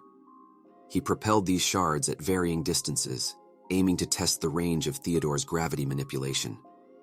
Theodore, seemingly unaware of Art's intentions, continued to charge at him, growing increasingly frustrated by Art's evasive maneuvers and rock-kicking tactics. Do you think I'll let you keep running around? He roared, causing the rocks Art had launched to float weightlessly. Taking advantage of this situation, Theodore propelled himself toward Art while reducing the gravitational pull around him, dramatically increasing his speed. Art concealed a smile as he executed his plan. Manipulating the earth in his vicinity one final time, he launched a boulder roughly the size of his body and leaped away from his oncoming opponent. As the decreased gravity field surrounded him, Theodore deftly smacked the boulder, sending it soaring above him. Seizing this brief moment when Theodore's vision was obscured by the rock, Art darted forward. Summoning wind to condense beneath his feet, Art shot toward Theodore with remarkable speed, taking his opponent by surprise. Utilizing his innovative technique, Draft Step, which drew inspiration from the Flicker Step technique, Art accelerated toward Theodore with the aid of the powerful gale propelling him forward. Theodore clenched his fist and snarled, "Fall!" In an instant, gravity shifted abruptly, knocking the wind out of Art, who struggled to prevent his body from crashing into the ground. With a triumphant grin adorning his rugged, unshaven countenance, Theodore took one last step to close the gap for a decisive strike. However, Art countered with a smirk and pointed upward. The boulder that Theodore had deflected earlier plummeted directly onto him, its weight intensified by the sudden gravity shift. The impact left Theodore sprawled face down in a rather comical pose. "Stop!" Claire intervened, stepping between the two combatants to ensure Theodore's well-being. Theodore had already regained consciousness and was busy brushing dirt off his uniform.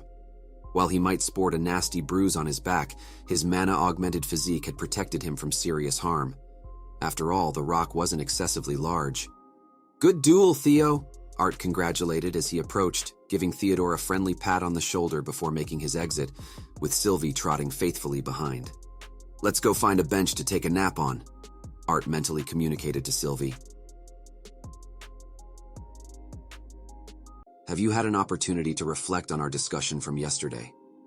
Art occupied the lectern, granting him an advantageous vantage point over the class. Having enjoyed a rejuvenating nap through most of his fundamentals of mana manipulation class, Art felt re-energized. Surveying the room from his prominent position at the stage's center, he observed his students exchanging hopeful glances, anticipating that one of them might have the answers to the questions posed the previous day. Seemingly resigned, Faerith rose from his seat. "I suppose I'll have to provide the answer," he lamented, standing up. The mana core serves as an effective means to gauge a mage's power level accurately. It correlates with the effort and time a mage invests in condensing and refining mana from their surroundings into their core. With a casual toss of his head, he concluded his response and returned to his seat. "No," Art stated as he descended from the stage and approached the astonished Faerith.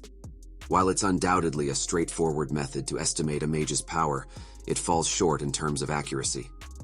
He then shifted his attention to the princess, seated beside the flustered elf.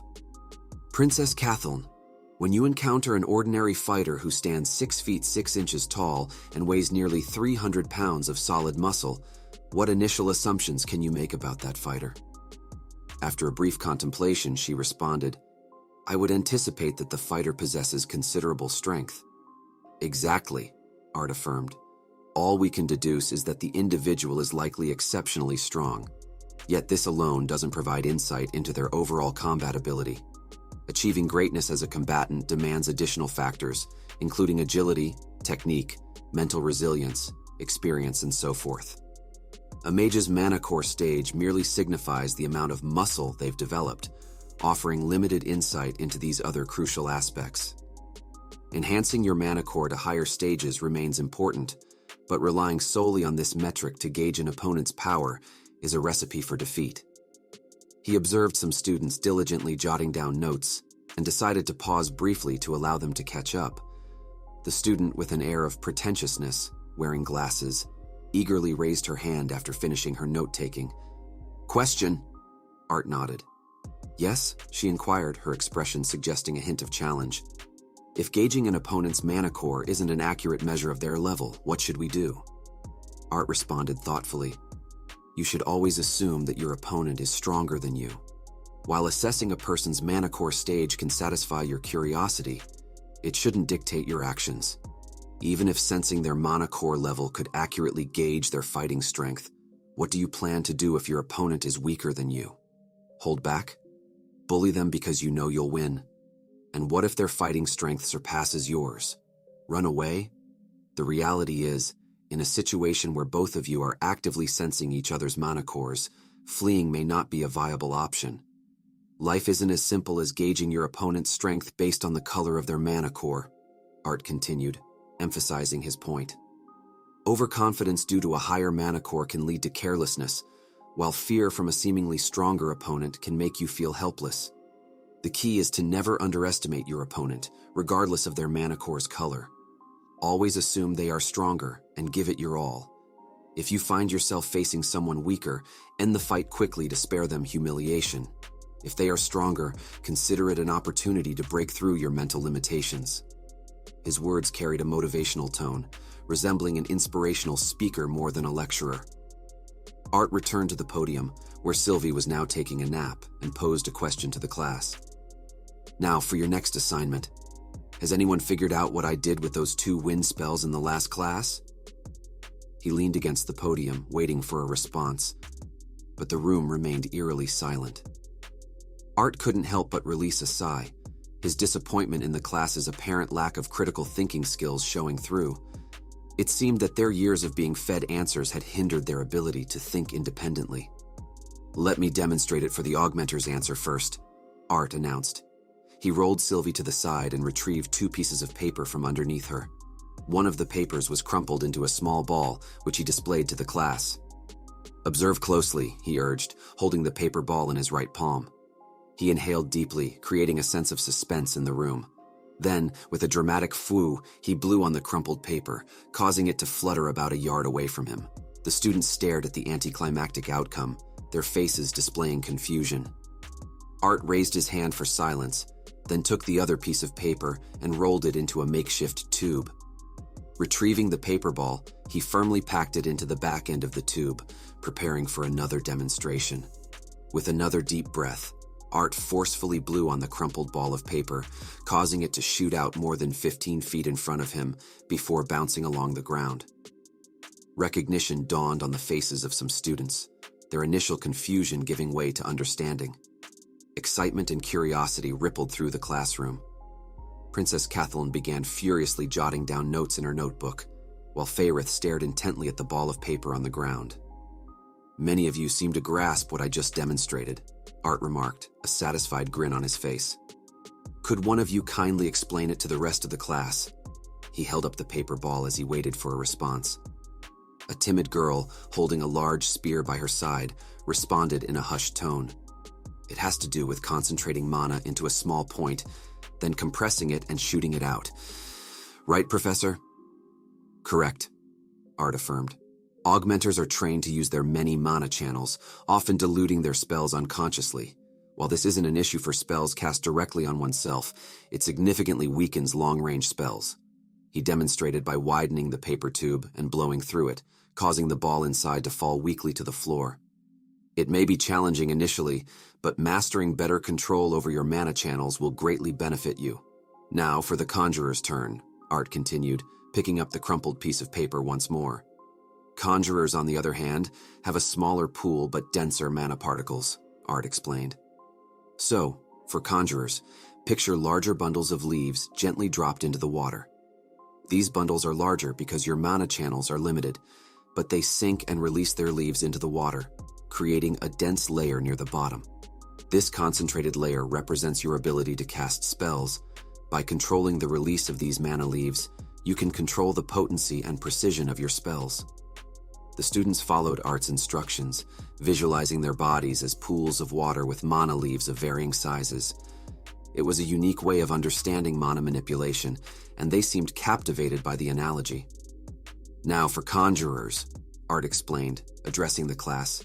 "Imagine just one gigantic ball of leaves dropping into the pool of water.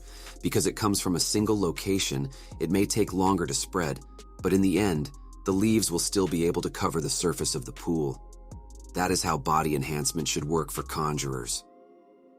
The class remained silent as they opened their eyes, pondering the information. "The reason all you Conjurers injured yourselves while trying to absorb the spell you conjured is because you didn't use the mana from your core," Art continued. "The only mana you're completely immune to is what's been refined in your mana core. Even that, after your mana influences the environment into a spell, can hurt you.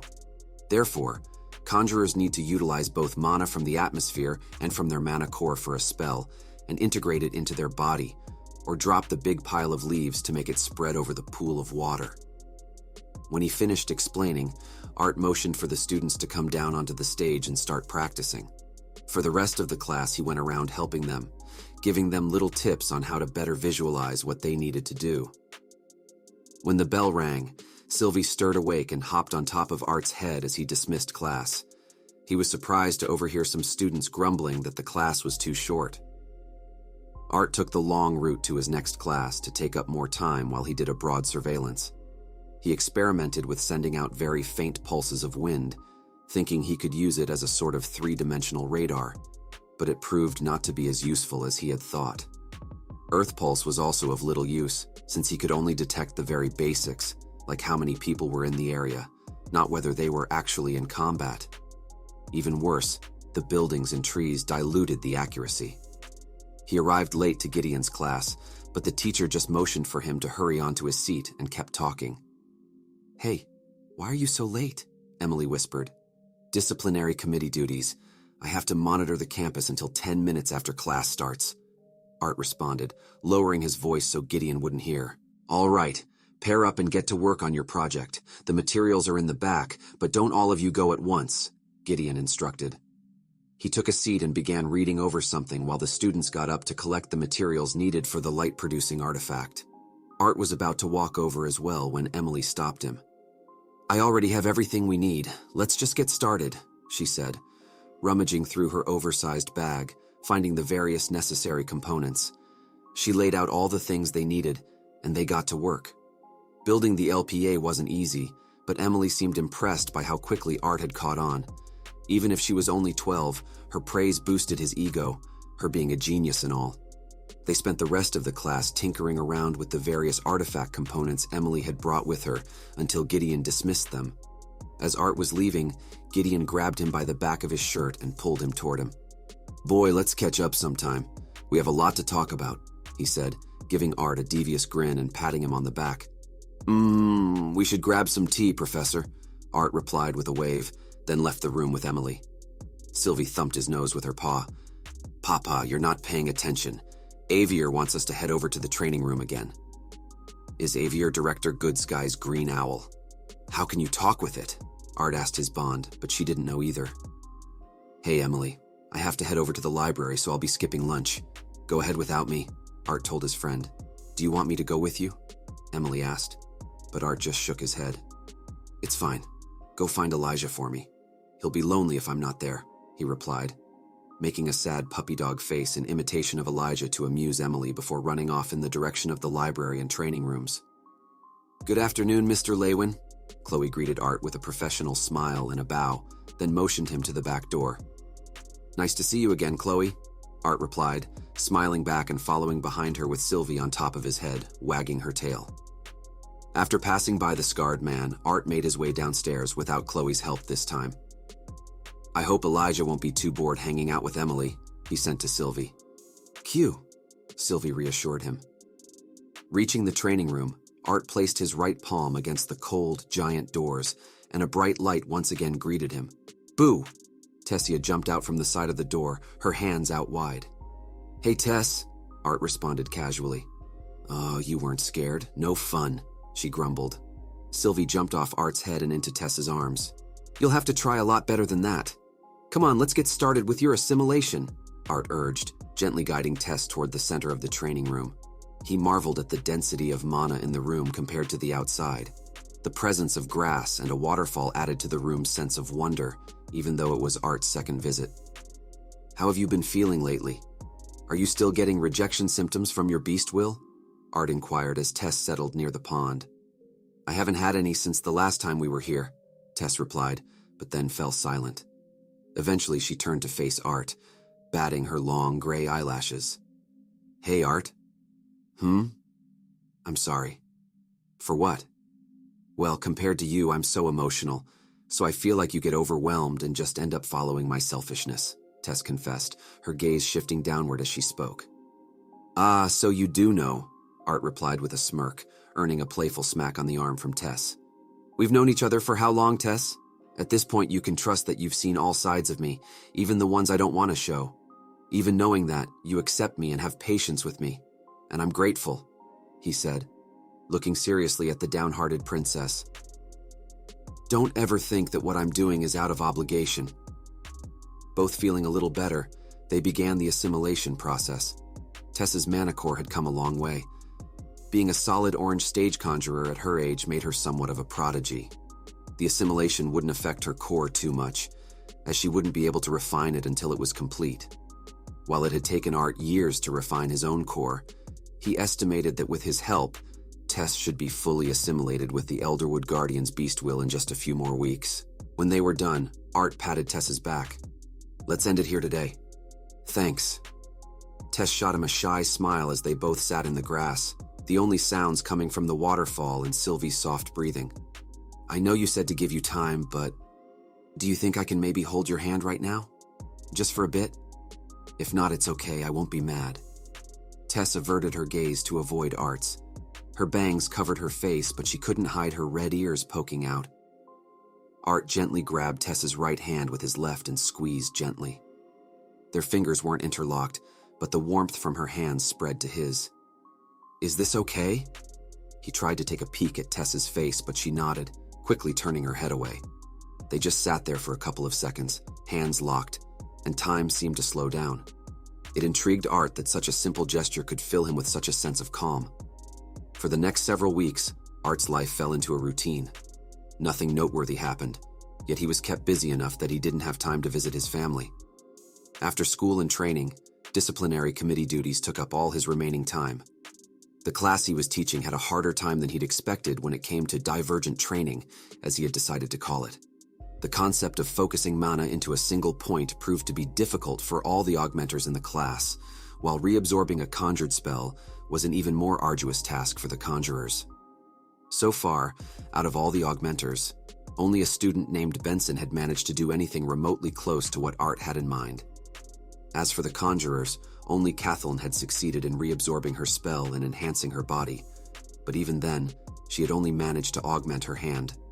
Faerith was a close second, and he was the only other student on the brink of success. Art's deviant magic theory class had been progressing at a snail's pace. Their professor had made it clear that they wouldn't dive into new material until after the mid-semester tests. With a semester spanning 16 weeks and only 4 weeks of school behind them, it would be another 4 weeks before the real meat of the course. Tess leaned in closer to Art, breaking his train of thought.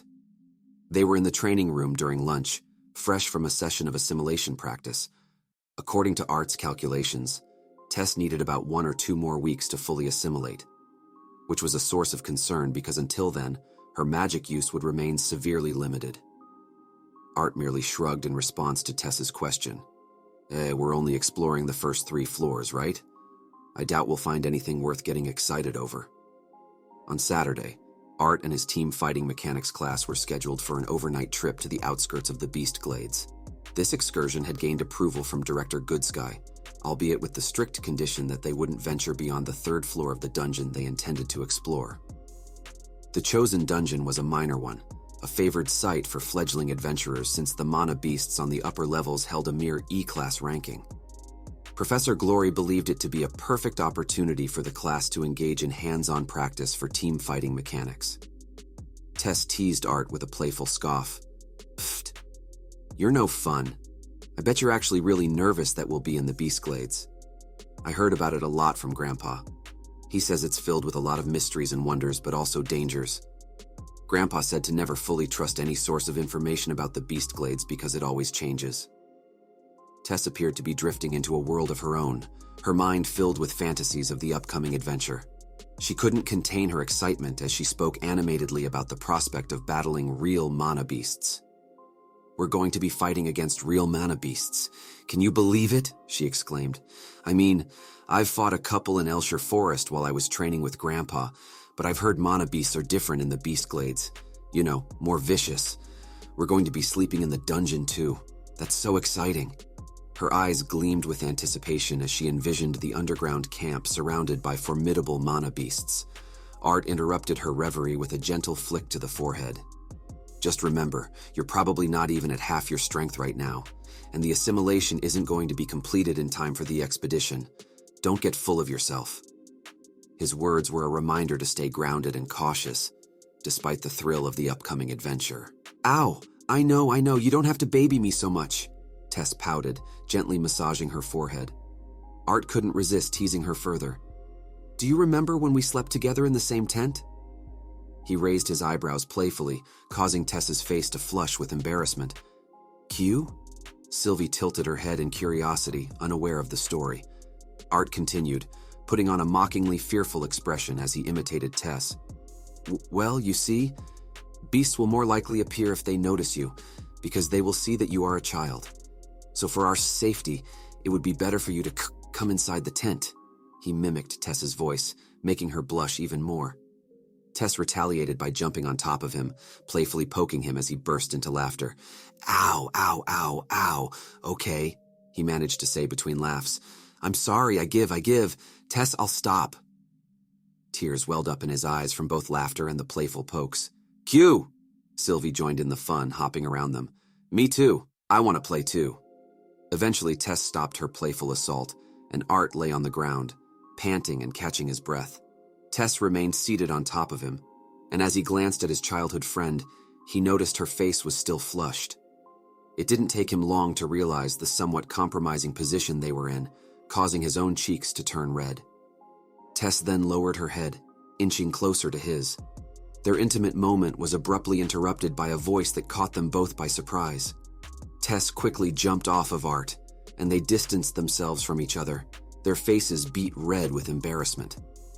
Director Goodsky approached them with an amused expression. She seemed to appear out of nowhere, leaving Art baffled as to how she had managed to sneak up on them. The awkwardness of the situation was impossible to hide. Director Goodsky, recognizing their discomfort, skillfully changed the topic. How is the assimilation going? She inquired. Tess, still flustered, stammered, It's going well. Art's helped me a lot these past couple of weeks, and I feel a lot better. I haven't been feeling any pain from the rejection lately, and as long as I don't use magic too much, I think I'll be okay. Her words tumbled out as she tried to hide her embarrassment, waving her arms awkwardly. Art, regaining his composure, added, She should be fully assimilated with her beast will in about a week or two. Director Goodsky nodded in response to Art's information and then moved to stand in front of Tess, who was still blushing. She gently placed her hand just above Tess's stomach, closing her eyes to sense Tess's mana core. After a brief moment of assessing Tess's mana core, Director Goodsky retracted her hand and nodded, showing her satisfaction. Good. I'm glad there were no troubles along the way. I knew I could trust you, Arthur, she commended. Curious about her recent absence, Arthur inquired, Where have you been these past few weeks, though, Director? You were always in contact from what I heard, but I haven't seen you here at the Academy for a while now. Did you just get back? He tilted his head, noticing a small cut on her hand. Director Goodsky explained, Yes. I've been away for some personal reasons. I am back now, though, so come to my office if you need anything. She quickly covered her hand and gave Arthur a warm, grandmotherly smile. I better get going, though. I have a lot of work to catch up on. Be sure not to overexert yourself, little one. Be especially careful while you're in the dungeons. One should never underestimate even the lowest level mana beasts. Director Goodsky tenderly caressed Tess's hair before gliding away, leaving them alone once more. Breaking the ensuing awkward silence, Tessia asked, So, what are your plans after this?